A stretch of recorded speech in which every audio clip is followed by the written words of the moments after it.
ਪ੍ਰਕਾਸ਼ਕ। ਸ਼੍ਰੀ ਹਰਿ ਰਾਏ ਨਮੋ ਕਰ ਜੋਰੀ, ਨਮੋ ਕਰ ਜੋਰੀ। ਸ਼੍ਰੀ ਹਰਿ ਕ੍ਰਿਸ਼ਨ ਮਨਾਏ ਬਹੋਰੀ। ਗੁਰੂ ਤੇਗ ਬਹਾਦਰ ਪਰਮ ਕਿਰਪਾਲਾ ਜੀ, ਪਰਮ ਕਿਰਪਾਲਾ। ਸ਼੍ਰੀ ਗੁਰੂ ਗੋਬਿੰਦ ਸਿੰਘ ਵਿਸਾਲਾ। ਧਰੋਂ ਧਰਾ ਪਰ ਪੁੰਨ ਪੁੰਨ ਸੀਸਾ ਜੀ, ਪੁੰਨ ਪੁੰਨ ਸੀਸਾ। ਬੰਦੋਂ ਬਾਰ ਬਾਰ ਜਗਦੀਸਾ। ਜਿਸ ਮਹਿ ਅੰਮ੍ਰਿਤ ਗਿਆਨ ਹੈ, ਮਾਣਕ ਭਗਤ ਵੈਰਾਗ। ਸ਼੍ਰੀ ਗੁਰੂ ਗ੍ਰੰਥ ਸਾਹਿਬ ਉਦਦ, ਬੰਦੋਂ ਕਰ ਅਨੁਰਾਗ। ਸ਼੍ਰੀ ਗੁਰ ਸ਼ਬਦ ਕਮਾਏ ਪੁੰਨ, ਜੀਤੇ ਪੰਚ ਵਿਕਾਰ। ਤਿਨ ਸੰਤਨ ਕੋ ਬੰਦਨਾ, ਸਿਰ ਚਰਨਨ ਪਰ ਤਾਰ। ਏਕ ਓੰਕਾਰਾ ਸਤਿਗੁਰੂ, ਤੇ ਪ੍ਰਸਾਦ ਸਤ ਹੋਏ। ਵਾਹਿਗੁਰੂ ਜੀ ਕੀ ਫਤਿਹ, ਬਿਘਨ ਬਿਨਾਸਨ ਸੋਏ। ਵਾਹਿਗੁਰੂ ਜੀ ਕੀ ਫਤਿਹ, ਬਿਘਨ ਬਿਨਾਸਨ ਸੋਏ। ਸਤਨਾਮ ਸ੍ਰੀ ਵਾਹਿਗੁਰੂ ਸਾਹਿਬ ਜੀ। ਬਿਨਾ ਹਨੇ ਮਮ ਚੈਨ ਨਹਿ, ਇਮ ਬੈਨ ਉਚਾਰੇ। ਅਬ ਨਿਸ ਮਹਿ ਸ਼ਰਮ ਪਰ ਹਰੋ, ਕਰ ਕਾਰ ਸਕਾਰੇ। ਬਿਨਾ ਹਨੇ ਮਮ ਚੈਨ ਨਹਿ। ਵਾਹਿਗੁਰੂ ਜੀ ਕਾ ਖਾਲਸਾ, ਵਾਹਿਗੁਰੂ ਜੀ ਕੀ ਫਤਿਹ। ਚਵਰ ਛਤਰ ਤਖਤ ਦੇ ਮਾਲਕ, ਸਮੁੱਚੀ ਮਨੁੱਖਤਾ ਸਰਵ ਕਾਇਨਾਤ ਦੇ ਰਹਿਬਰ, ਪਤਿਤ ਪਾਵਨ ਭਗਤ ਵਛਲ ਕਰੁਣਾ ਨਿਧਾਨ ਸਤਿਗੁਰੂ, ਗੁਰਤਾ ਗੱਦੀ ਤੇ ਸ਼ੁਭਾਏਮਾਨ ਦਸਾਂ ਹੀ ਪਾਤਸ਼ਾਹੀਆਂ ਦੀ ਜੋਤ, ਜੁਗੋ ਜੁਗ ਅਟਲ ਸਤਿਗੁਰੂ। ਧੰਨ ਧੰਨ ਧੰਨ ਸ਼੍ਰੀ ਗੁਰੂ ਗ੍ਰੰਥ ਸਾਹਿਬ ਮਹਾਰਾਜ ਸੱਚੇ ਪਾਤਸ਼ਾਹ ਜੀ ਦੀ ਮੁਬਾਰਕ ਗੋਦ ਦੇ ਅੰਦਰ ਸ਼ਹੀਦਾਂ ਦੇ ਸਰਤਾਜ। ਧੰਨ ਧੰਨ ਸ਼੍ਰੀ ਗੁਰੂ ਅਰਜਨ ਦੇਵ ਜੀ ਮਹਾਰਾਜ ਸਤਿਗੁਰਾਂ ਦੇ ਬਖਸ਼ਿਸ਼ ਨਾਲ ਨਿਵਾਜੇ ਪਾਵਨ ਪਵਿੱਤਰ ਅਸਥਾਨ ਗੁਰਦੁਆਰਾ ਮੰਜੀ ਸਾਹਿਬ ਦੀਵਾਨ ਹਾਲ ਸ਼੍ਰੀ ਅੰਮ੍ਰਿਤਸਰ ਸਾਹਿਬ ਵਿਖੇ ਦਿਨ ਦੇ ਚੌਥੇ ਪਹਿਰ ਸੱਜੇ ਹੋਏ ਦੀਵਾਨ ਦੀ ਹਾਜ਼ਰੀ ਭਰ ਰਹੀ ਸਤਿਗੁਰਾਂ ਦੀ ਸਾਜੀ ਨਿਵਾਜੀ ਸਤਿਕਾਰਯੋਗ ਸਾਧ ਸੰਗਤ। ਸਤਿਗੁਰਾਂ ਦੀ ਸਾਡੇ ਸਭਨਾਂ 'ਤੇ ਅਪਾਰ ਮਿਹਰ ਹੋਈ ਹੈ, ਬਖਸ਼ਿਸ਼ ਹੋਈ ਹੈ, ਜੋ ਧੰਨ ਧੰਨ ਸ਼੍ਰੀ ਗੁਰੂ ਰਾਮਦਾਸ ਪਾਤਸ਼ਾਹ ਮਹਾਰਾਜ ਜੀ ਦੇ ਪਾਵਨ ਸੱਚਖੰਡ ਦਰਬਾਰ ਦੀ ਹਾਜ਼ਰੀ ਭਰ ਕੇ, ਅੰਮ੍ਰਿਤ ਸਰੋਵਰ ਦੇ ਵਿੱਚ ਇਸ਼ਨਾਨ ਕਰਕੇ, ਗੁਰਬਾਣੀ ਦਾ ਕੀਰਤਨ ਸਰਵਣ ਕਰਕੇ ਅਤੇ ਗੁਰਦੁਆਰਾ ਮੰਜੀ ਸਾਹਿਬ ਦੀਵਾਨ ਹਾਲ ਵਿਖੇ ਵੀ ਹਾਜ਼ਰੀ ਭਰ ਕੇ ਗੁਰਬਾਣੀ ਦਾ ਰਸ ਭਿੰਨਾ ਕੀਰਤਨ ਹਜੂਰੀ ਰਾਗੀ ਜੱਥੇ ਪਾਸੋਂ ਆਪ ਜੀ ਬੜੇ ਪਿਆਰ ਨਾਲ ਸਰਵਣ ਕਰ ਰਹੇ। ਸੋ ਸਾਧ ਸੰਗਤ, ਹੁਣ ਸਮਾਂ ਹੈ ਪਾਵਨ ਗੁਰ ਇਤਿਹਾਸ ਦੀ ਲੜੀਵਾਰ ਕਥਾ ਵਿਚਾਰ ਦੇ ਨਾਲ ਜੁੜਨ ਦਾ, ਜੋ ਬਾਣੀ ਕੇ ਬੋਹਿਥ ਪੰਜਵੇਂ ਪਾਤਸ਼ਾਹ ਸੱਚਖੰਡ ਸ਼੍ਰੀ ਹਰਿਮੰਦਰ ਸਾਹਿਬ ਦੇ ਉਸਰਈਏ ਸ਼ਹੀਦਾਂ ਦੇ ਸਰਤਾਜ ਧੰਨ ਧੰਨ ਸ਼੍ਰੀ ਗੁਰੂ ਅਰਜਨ ਦੇਵ ਜੀ ਮਹਾਰਾਜ ਸਤਿਗੁਰਾਂ ਦੇ ਪਾਵਨ ਜੀਵਨ ਇਤਿਹਾਸ ਵਿੱਚੋਂ ਆਪ ਜੀ ਇਹ ਪ੍ਰਸੰਗ ਸਰਵਣ ਕਰ ਰਹੇ ਸੋ ਕਿ ਜਿੱਥੇ ਸ਼੍ਰੀ ਅੰਮ੍ਰਿਤਸਰ ਸਾਹਿਬ ਦੀ ਧਰਤੀ 'ਤੇ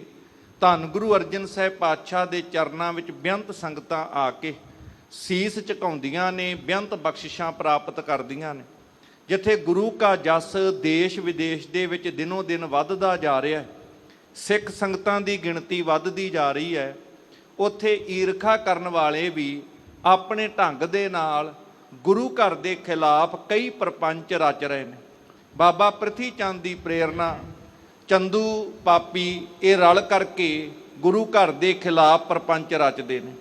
ਇੱਧਰ ਚੰਦੂ ਪਾਪੀ ਦੀ ਪ੍ਰੇਰਣਾ ਬਾਦਸ਼ਾਹ ਜਹਾਂਗੀਰ ਠੰਡ ਦੇ ਇਲਾਕੇ, ਪਹਾੜੀ ਇਲਾਕੇ ਭਾਵ ਗਰਮੀ ਤੋਂ ਬਚਣ ਵਾਸਤੇ ਠੰਡੇ ਇਲਾਕੇ ਨੂੰ ਪ੍ਰਸਥਾਨ ਕਰਦਾ ਹੈ। ਰਸਤੇ ਵਿੱਚ ਬਿਆਸਾ ਦਰਿਆ ਦੇ ਕਿਨਾਰੇ ਸ਼ਿਕਾਰ ਖੇਡਣ ਲੱਗਿਆਂ ਘੋੜੇ ਤੋਂ ਡਿੱਗ ਕੇ ਉਹਦੀ ਲੱਤ ਤੇ ਸੱਟ ਲੱਗਦੀ ਹੈ। ਮੌਕਾ ਵੇਖ ਕੇ ਚੰਦੂ ਪਾਪੀ ਕੰਨ ਭਰਦਾ ਹੈ। ਜਦੋਂ ਬਾਦਸ਼ਾਹ ਉਸ ਨੂੰ ਇਸ ਗੱਲ ਬਾਰੇ ਪੁੱਛਦਾ ਹੈ ਕਿ ਤੂੰ ਬੜਾ ਜੋਤਿਸ਼ ਦੀਆਂ ਗੱਲਾਂ ਕਰਦਾ ਸੀ, ਆਖਰਕਾਰ ਹੁਣ ਆਪਣੀ ਜੋਤਿਸ਼ ਵਿੱਦਿਆ ਰਾਹੀਂ ਦੱਸ ਮੈਨੂੰ ਸੱਟ ਲੱਗਣ ਦਾ ਕਾਰਨ ਕੀ ਹੈ?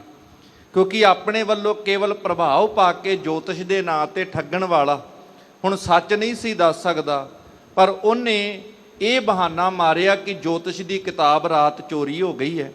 ਤੇ ਉਸ ਚੋਰੀ ਦੇ ਵਿੱਚ ਸਭ ਤੋਂ ਵੱਡਾ ਕਾਰਨ ਗੁਰੂ ਅਰਜਨ ਸਾਹਿਬ ਦੇ ਕੋਲ ਇਹ ਬੰਦੇ ਰਹਿੰਦੇ ਨੇ, ਕਿਉਂਕਿ ਗੁਰੂ ਘਰ ਦੇ ਖਿਲਾਫ ਉਹ ਬਾਦਸ਼ਾਹ ਨੂੰ ਭੜਕਾਉਣਾ ਚਾਹੁੰਦਾ ਸੀਗਾ।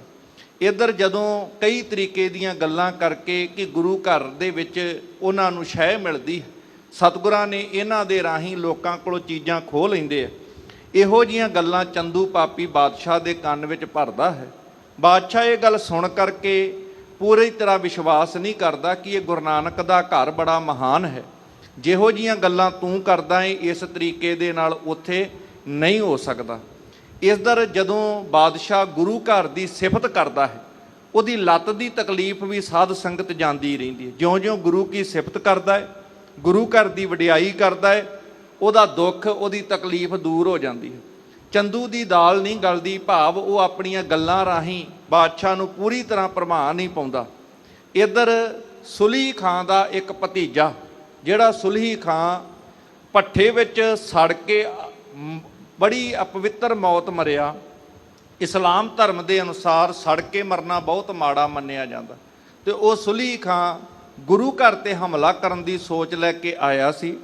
ਤੇ ਬਾਬਾ ਪ੍ਰਿਥੀ ਚੰਦ ਨੇ ਭੱਠੇ ਜਦੋਂ ਵਿਖਾਏ ਤੇ ਉਹਨਾਂ ਹੀ ਭੱਠਿਆਂ ਦੀ ਅੱਗ ਵਿੱਚ ਸੜ ਕੇ ਫਨਾਹ ਹੋ ਗਿਆ ਸੀ। ਉਹਦਾ ਭਤੀਜਾ ਜਿਹਦਾ ਨਾਂ ਸੀ ਸੁਲਭੀ ਖਾਂ, ਉਹ ਵੀ ਇਸ ਕਾਫਲੇ ਦੇ ਵਿੱਚ, ਬਾਦਸ਼ਾਹ ਦੇ ਕਾਫਲੇ 'ਚ ਸੰਗਤ ਜੀ ਨਾਲ ਚੱਲ ਰਿਹਾ ਸੀ। ਇੱਧਰ ਚੰਦੂ ਪਾਪੀ ਨੂੰ ਉਸ ਦੇ ਬਾਰੇ ਪਤਾ ਲੱਗਾ, ਦੋਨਾਂ ਦਾ ਮੇਲ ਹੁੰਦਾ ਹੈ, ਤੇ ਮਿਲ ਕਰਕੇ ਇਹ ਦੁਸ਼ਟ ਇਕੱਠੇ ਹੋ ਕੇ ਗੁਰੂ ਅਰਜਨ ਸਾਹਿਬ ਦੇ ਉੱਪਰ ਕਿਸ ਤਰ੍ਹਾਂ ਹਮਲਾ ਕਰਨਾ ਹੈ ਇਹਦੀ ਵਿਉਂਤ ਤਿਆਰ ਕਰਦੇ। ਸੁਲਭੀ ਖਾਂ ਕਹਿੰਦਾ ਹੈ ਮੈਂ ਤੇ ਖੁਦ ਆਪਣੇ ਚਾਚੇ ਦੀ ਮੌਤ ਦਾ ਬਦਲਾ, ਕਿਉਂਕਿ ਭਾਵੇਂ ਉਹ ਆਪਣੀ ਕਰਨੀ ਕਰਕੇ ਮਰਿਆ ਹੈ, ਪਰ ਇਹਨਾਂ ਦੇ ਮਨ ਵਿੱਚ ਹੈ ਕਿ ਅਸੀਂ ਗੁਰੂ ਅਰਜਨ ਸਾਹਿਬ ਪਾਤਸ਼ਾਹ ਮਹਾਰਾਜ ਤੇ ਹਮਲਾ ਕਰਨ ਚੱਲਿਆ ਸੀ, ਰਸਤੇ 'ਚ ਮੌਤ ਹੋ ਗਈ ਹੈ, ਤੇ ਆਪਣੇ ਵੱਲੋਂ ਇਹ ਦੋਸ਼ੀ ਸੱਚੇ ਪਾਤਸ਼ਾਹ ਮਹਾਰਾਜ ਨੂੰ ਮੰਨਦੇ ਆ ਕਿ ਅਸੀਂ ਜਦ ਤੱਕ ਇਹ ਵੈਰ ਦਾ ਬਦਲਾ ਨਾ ਲਈਏ ਅਸੀਂ ਚੁੱਪ ਕਰਕੇ ਨਹੀਂ ਬੈਠਾਂਗੇ। ਚੰਦੂ ਆਪਣਾ ਵੈਰ ਕੱਢਣਾ ਚਾਹੁੰਦਾ ਹੈ। ਇੱਧਰ ਦੋਵਾਂ ਵੱਲੋਂ ਮਤਾ ਪਕਾਇਆ ਗਿਆ ਤੇ ਚੰਦੂ ਪਾਪੀ ਇਹ ਗੱਲ ਕਹਿੰਦਾ ਹੈ ਕਿ ਕੱਲ੍ਹ ਦੇ ਦਿਨ ਸਮਾਂ ਪਾ ਕਰਕੇ ਮੈਂ ਬਾਦਸ਼ਾਹ ਦੇ ਕੋਲ ਗੱਲ ਕਰਾਂਗਾ ਕਿ ਗੁਰੂ ਅਰਜਨ ਸਾਹਿਬ ਨੂੰ ਸਮਝਾਉਣ ਵਾਸਤੇ, ਉਹਨਾਂ ਚੋਰਾਂ ਦੀ ਥਹੁ ਪਤਾ ਲਾਉਣ ਵਾਸਤੇ, ਖੋਜਬੀਨ ਕਰਨ ਵਾਸਤੇ ਕੋਈ ਬੰਦਾ ਭੇਜੇ। ਇਸ ਤਰੀਕੇ ਨਾਲ ਸੁਲਭੀ ਖਾਂ ਵੀ ਕਹਿੰਦਾ ਹੈ ਕਿ ਤੂੰ ਇੱਕ ਪਾਸੇ ਮੈਨੂੰ ਕੰਮ ਕਰਨ ਲਈ ਭੇਜੇਂਗਾ, ਮੈਂ ਜਾ ਕੇ ਗੁਰੂ ਅਰਜਨ ਸਾਹਿਬ ਪਾਤਸ਼ਾਹ ਤੇ ਹਮਲਾ ਕਰ ਦੇਵਾਂਗਾ, ਤੇਰਾ ਕੰਮ ਪੂਰਾ ਕਰ ਦਿਆਂਗਾ। ਇੱਧਰ ਬਾਦਸ਼ਾਹ ਦੇ ਕੋਲ ਤੂੰ ਮੇਰਾ ਪੱਖ ਪੂਰਦਾ ਰਹੀਂ। ਇਸ ਤਰੀਕੇ ਨਾਲ ਦੋਵੇਂ ਆਪਸ ਦੇ ਵਿੱਚ ਇਸ ਦੁਸ਼ਟ ਰੂਪ ਦੇ ਵਿੱਚ ਦੁਸ਼ਟਤਾ ਕਰਨ ਦਾ ਮਤਾ ਪਕਾਉਂਦੇ ਹੈ। ਤੇ ਇਹ ਜਿਹੜਾ ਜਿਸ ਤਰੀਕੇ ਦੇ ਨਾਲ ਅਗਲੀ ਵਿਉਂਤਬੰਦੀ ਬਣਾ ਕਰਕੇ ਇਹ ਪਾਪੀ ਆਪਣਾ ਪਾਪ ਕਮਾਉਂਦਿਆਂ ਗੁਰੂ ਘਰ ਨਾਲ ਵੈਰ ਕਰਨਾ ਚਾਹੁੰਦੇ ਹੈ, ਪਰ ਜਿਹੜਾ ਪਾਪ ਕਮਾਉਂਦਾ ਹੈ, ਜਿਸ ਵਕਤ ਉਹਦੇ ਪਾਪਾਂ ਦਾ ਘੜਾ ਭਰ ਜੇ, ਉਹਨੂੰ ਆਪਣੀ ਹੀ ਕਰਨੀ ਕਰਕੇ ਆਪਣੇ ਕਰਮਾਂ ਦਾ ਫਲ ਵੀ ਭੁਗਤਣਾ ਪੈਂਦਾ। ਜਿਵੇਂ ਇਹ ਸੁਲਭੀ ਦੀ ਫਿਰ ਅੱਗੇ ਮੌਤ ਹੋਣੀ ਹੈ, ਇਹਨੂੰ ਆਪਣੀ ਕਰਨੀ ਦਾ ਫਲ ਮਿਲਣਾ ਹੈ। ਇਹ ਪ੍ਰਸੰਗ ਸਰਵਣ ਕਰਨ ਤੋਂ ਪਹਿਲਾਂ ਆਓ ਗੁਰੂ ਚਰਨਾਂ ਦੇ ਵਿੱਚ ਸਾਰੇ ਸੁਰਤ ਨੂੰ ਟਿਕਾਈਏ ਤੇ ਰਸਨਾ ਨਾਲ, ਪਿਆਰ ਦੇ ਨਾਲ ਉਚਾਰਨ ਕਰੋ ਜੀ, ਸਤਨਾਮ ਸ਼੍ਰੀ ਵਾਹਿਗੁਰੂ ਸਾਹਿਬ ਜੀ। ਸਤਨਾਮ ਸ੍ਰੀ ਵਾਹਿਗੁਰੂ ਸਾਹਿਬ ਜੀ। ਬਿਨਾ ਹਾਨੇ ਮਮ ਚੈਨ ਨਹਿ ਇਮ ਬੈਨ ਉਚਾਰੇ। ਚੰਦੂ ਪਾਪੀ ਇਹ ਗੱਲ ਸੁਲਹੀ ਖਾਨ ਦੇ ਭਤੀਜੇ ਨਾਲ ਗੱਲ ਕਰਦਾ ਹੈ। ਜਦੋਂ ਤੱਕ ਮੈਂ ਗੁਰੂ ਨੂੰ ਮਾਰ ਨਹੀਂ ਲੈਂਦਾ ਓਨੀ ਦੇਰ ਤੱਕ ਮੈਨੂੰ ਚੈਨ ਨਹੀਂ ਆਵੇਗਾ। ਅਬ ਨਿਸਮੈ ਸ਼ਰਮ ਪਰ ਹਰੋ ਕਰ ਕਾਰ ਸਕਾਰੇ। ਕਹਿੰਦੇ ਹੁਣ ਰਾਤ ਦਾ ਸਮਾਂ ਹੈ, ਇਸ ਕਰਕੇ ਰਾਤ ਹੁਣ ਆਪਾਂ ਆਰਾਮ ਕਰੀਏ, ਥਕਾਵਟ ਲਾਈਏ ਸਫ਼ਰ ਦੀ। ਸਵੇਰ ਹੁੰਦਿਆਂ ਸਾਰ ਆਪਾਂ ਆਪਣੀ ਯੋਜਨਾ ਤੇ ਕੰਮ ਕਰਾਂਗੇ ਤੇ ਬਾਦਸ਼ਾਹ ਨੂੰ ਕਹਿ ਕਰਕੇ ਮੈਂ ਬਹਾਨਾ ਕੋਈ ਨਾ ਕੋਈ ਬਣਾਵਾਂਗਾ ਤੇ ਸਵੇਰੇ ਇਸ ਯੋਜਨਾ ਤੇ ਆਪਾਂ ਕਾਰਜ ਕਰਾਂਗੇ। ਦੋਨੋਂ ਦੁਰਮਤ ਦੁਸ਼ਟ ਬਦ ਇਮ ਮਸਲਤ ਠਾਨੀ। ਇਹ ਭੈੜੀ ਮੱਤ ਵਾਲੇ, ਮਨ ਕਰਕੇ ਖੋਟੇ, ਇਹ ਵੱਡੇ ਦੁਸ਼ਟ ਚੰਦੂ ਪਾਪੀ ਤੇ ਦੂਜੇ ਪਾਸੇ ਸੁਲਭੀ ਖਾਂ ਇਸ ਤਰੀਕੇ ਦੇ ਨਾਲ ਗੁਰੂ ਘਰ ਦੇ ਉੱਪਰ ਹਮਲਾ ਕਰਨ ਦੇ ਬਾਰੇ ਸਲਾਹਾਂ ਕਰਦੇ ਹਨ। ਆਪਣੇ ਆਪਣੇ ਥਾਨ ਮੈਂ ਸੁਪਤੇ ਸੁਖ ਮਾਨੀ। ਆਪਣੇ ਆਪਣੇ ਤੰਬੂਆਂ ਦੇ ਵਿੱਚ ਜਾ ਕਰਕੇ ਫਿਰ ਸੌਂ ਜਾਂਦੇ ਨੇ ਬੜੇ ਸੁੱਖ ਦੇ ਵਿੱਚ ਕਿ ਕੱਲ ਨੂੰ ਜਾ ਕੇ ਕੋਈ ਨਾ ਕੋਈ ਵਿਧ ਬਣ ਜੇਗੀ ਤੇ ਗੁਰੂ ਅਰਜਨ ਸਾਹਿਬ ਦੇ ਉੱਪਰ ਹਮਲਾ ਅਸੀਂ ਕਰਾਂਗੇ। ਭਈ ਪ੍ਰਾਤ ਤਬ ਕੂਚ ਕੇ ਧੌਂਸੇ ਤੁੰਕਾਰੇ। ਇੱਧਰ ਰਾਤ ਬਾਦਸ਼ਾਹ ਦਾ ਕਾਫਲਾ ਰੁਕਿਆ ਹੋਇਆ ਸੀ, ਸਵੇਰੇ ਹੋਣ ਤੇ ਨਗਾਰੇ ਵੱਜੇ ਨੇ ਕਿਉਂਕਿ ਪ੍ਰਾਤ ਵੇਲੇ ਹੁਣ ਅਗਲੇ ਪੜਾਅ ਵਾਲੇ ਪਾਸੇ ਨੂੰ ਅੱਗੇ ਵਧਣਾ ਹੈ ਬਾਦਸ਼ਾਹ ਦੇ ਕਾਫਲੇ ਨੇ।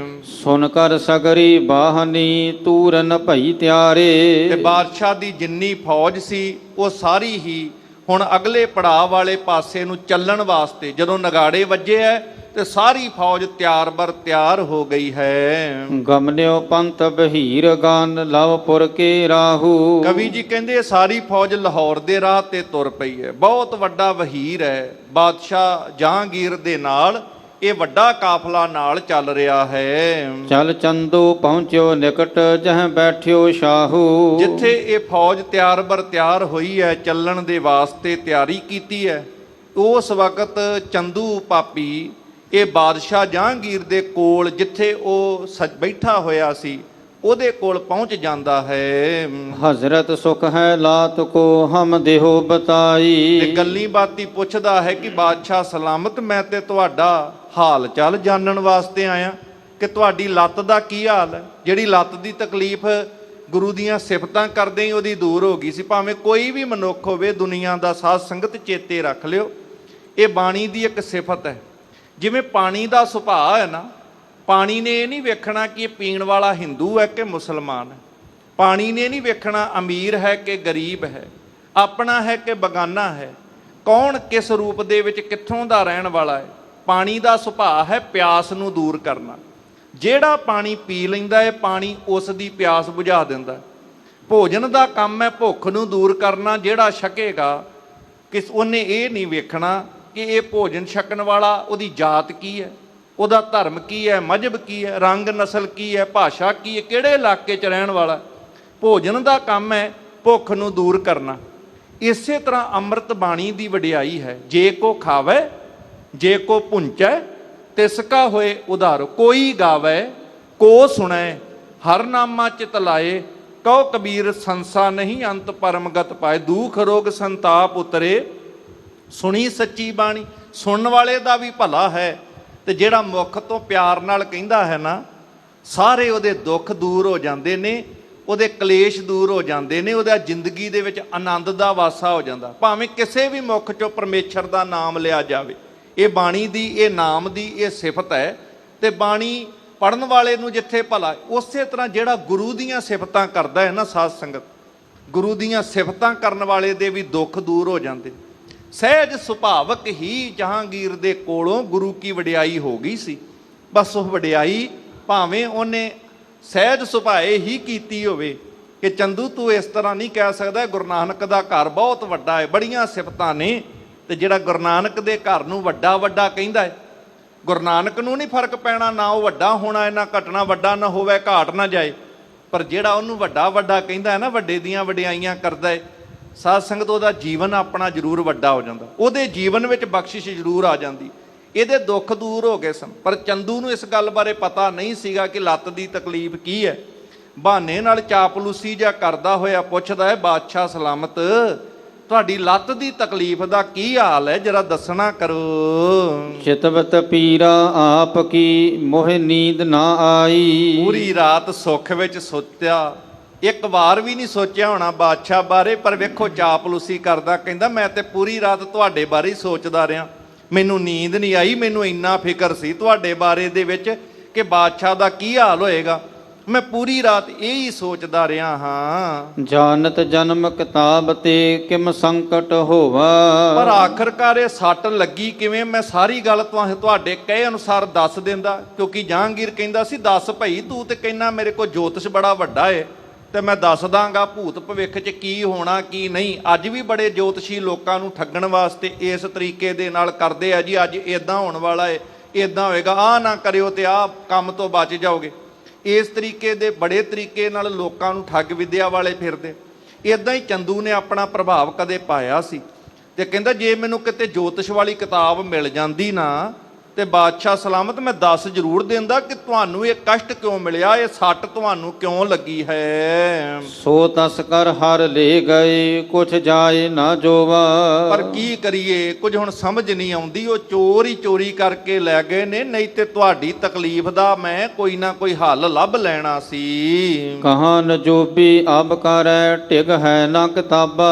ਪਰ ਹੁਣ ਨਜੂਮੀ ਜੋਤਸ਼ੀ ਵੀ ਕੀ ਕਰਨ, ਉਹਨਾਂ ਕੋ ਕਿਤਾਬ ਹੀ ਹੈ ਨਹੀਂ ਜੋਤਿਸ਼ ਵਾਲੀ, ਤੇ ਜਿੱਥੋਂ ਉਹ ਟੇਵਾ ਟੂਆ ਲਾ ਕੇ ਜੋਤਿਸ਼ ਲਾ ਕੇ ਤੁਹਾਡੇ ਬਾਰੇ ਬਾਦਸ਼ਾਹ ਸਲਾਮਤ ਦੱਸ ਸਕਣ।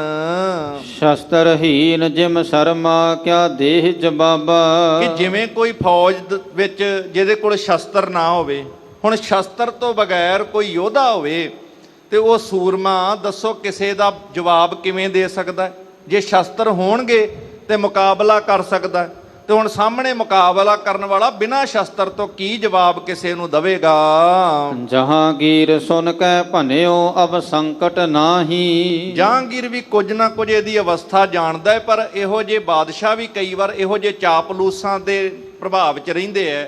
ਉਹ ਕਹਿੰਦੇ ਨਹੀਂ ਨਹੀਂ ਹੁਣ ਕੋਈ ਨਹੀਂ, ਹੁਣ ਤੇ ਮੇਰਾ ਉਹ ਸੰਕਟ ਚਲੇ ਗਿਆ, ਹੁਣ ਉਹ ਤਕਲੀਫ ਨਹੀਂ, ਲੱਤ ਦੀ ਪੀੜ ਮੁੱਕ ਚੁੱਕੀ ਹੈ। ਤਉ ਕਿਤਾਬ ਖੁਜਾਈ ਐ ਇਸ ਦੇਸ਼ ਕੇ ਮਾਹੀ। ਪਰ ਫਿਰ ਵੀ ਚਲੋ ਜਿਹੜੇ ਦੇਸ਼ ਇਲਾਕੇ 'ਚ ਆਪਾਂ ਆਏ ਆ, ਜੇ ਚੋਰੀ ਹੋਈ ਹੈ ਤੇ ਚੋਰੀ ਮਾੜੀ ਗੱਲ ਹੈ, ਜੇ ਕਿਤਾਬ ਤੇਰੀ ਗਵਾਚੀ ਹੈ ਫਿਰ ਵੀ ਆਪਣੀ ਕਿਤਾਬ ਤੁਸੀਂ ਲੱਭਣਾ ਕਰੋ। ਲਾਲਚ ਦਰਬ ਦਿਖਾਈਐ ਕੋ ਖੋਜ ਬਤਾਵੈ। ਲਾਲਚ ਦਵੋ ਕਿਸੇ ਨੂੰ ਧਨ ਦਾ, ਆਖਰਕਾਰ ਕਿਤੇ ਨਾ ਕਿਤੇ ਤੇ ਕੋਈ ਨਾ ਕੋਈ ਸੂਹ ਦੇ ਹੀ ਦੇਗਾ ਨਾ, ਖਬਰ ਦੇਗਾ। ਇਸ ਤਰੀਕੇ ਨਾਲ ਲਾਲਚ ਦੇ ਕੇ ਕੋਈ ਨਾ ਕੋਈ ਢੰਗ ਵਰਤ ਕੇ ਉਹ ਕਿਤਾਬ ਲੱਭੋ। ਕਰੋ ਯਤਨ ਸਭ ਬਿਦਨ ਕੇ ਜੇ ਕਰ ਸੋ ਪਾਵੈ। ਹੋਰ ਵੀ ਜਿਹੜਾ ਹੀਲਾ ਵਸੀਲਾ ਵਰਤਣਾ ਹੈ ਉਹ ਕਰੋ ਤਾਂ ਕਿ ਤੁਹਾਡਾ ਜਿਹੜਾ ਮਨੋਰਥ ਪੂਰਾ ਹੋ ਸਕੇ। ਚੰਦੂ ਨੂੰ ਕਹਿੰਦੇ ਨੇ ਕਿ ਆਪਣੇ ਭਾਵ ਚੋਰੀ ਕਿਸੇ ਵੀ ਤਰੀਕੇ ਦੀ ਮਾੜੀ ਹੈ, ਤੇ ਜੇ ਚੋਰੀ ਹੋਈ ਹੈ, ਭਾਵੇਂ ਕਿਤਾਬ ਚੋਰੀ ਹੋਈ ਹੈ, ਸਮਾਨ ਚੋਰੀ ਹੋਇਆ, ਉਹ ਚੋਰਾਂ ਬਾਰੇ ਪਤਾ ਤੇ ਲੱਗ ਸਕੇ। ਕਹਿ ਚੰਦੂ ਚਿਤ ਆਪ ਕੇ ਐਸੇ ਬਹੁ ਚਾਹ।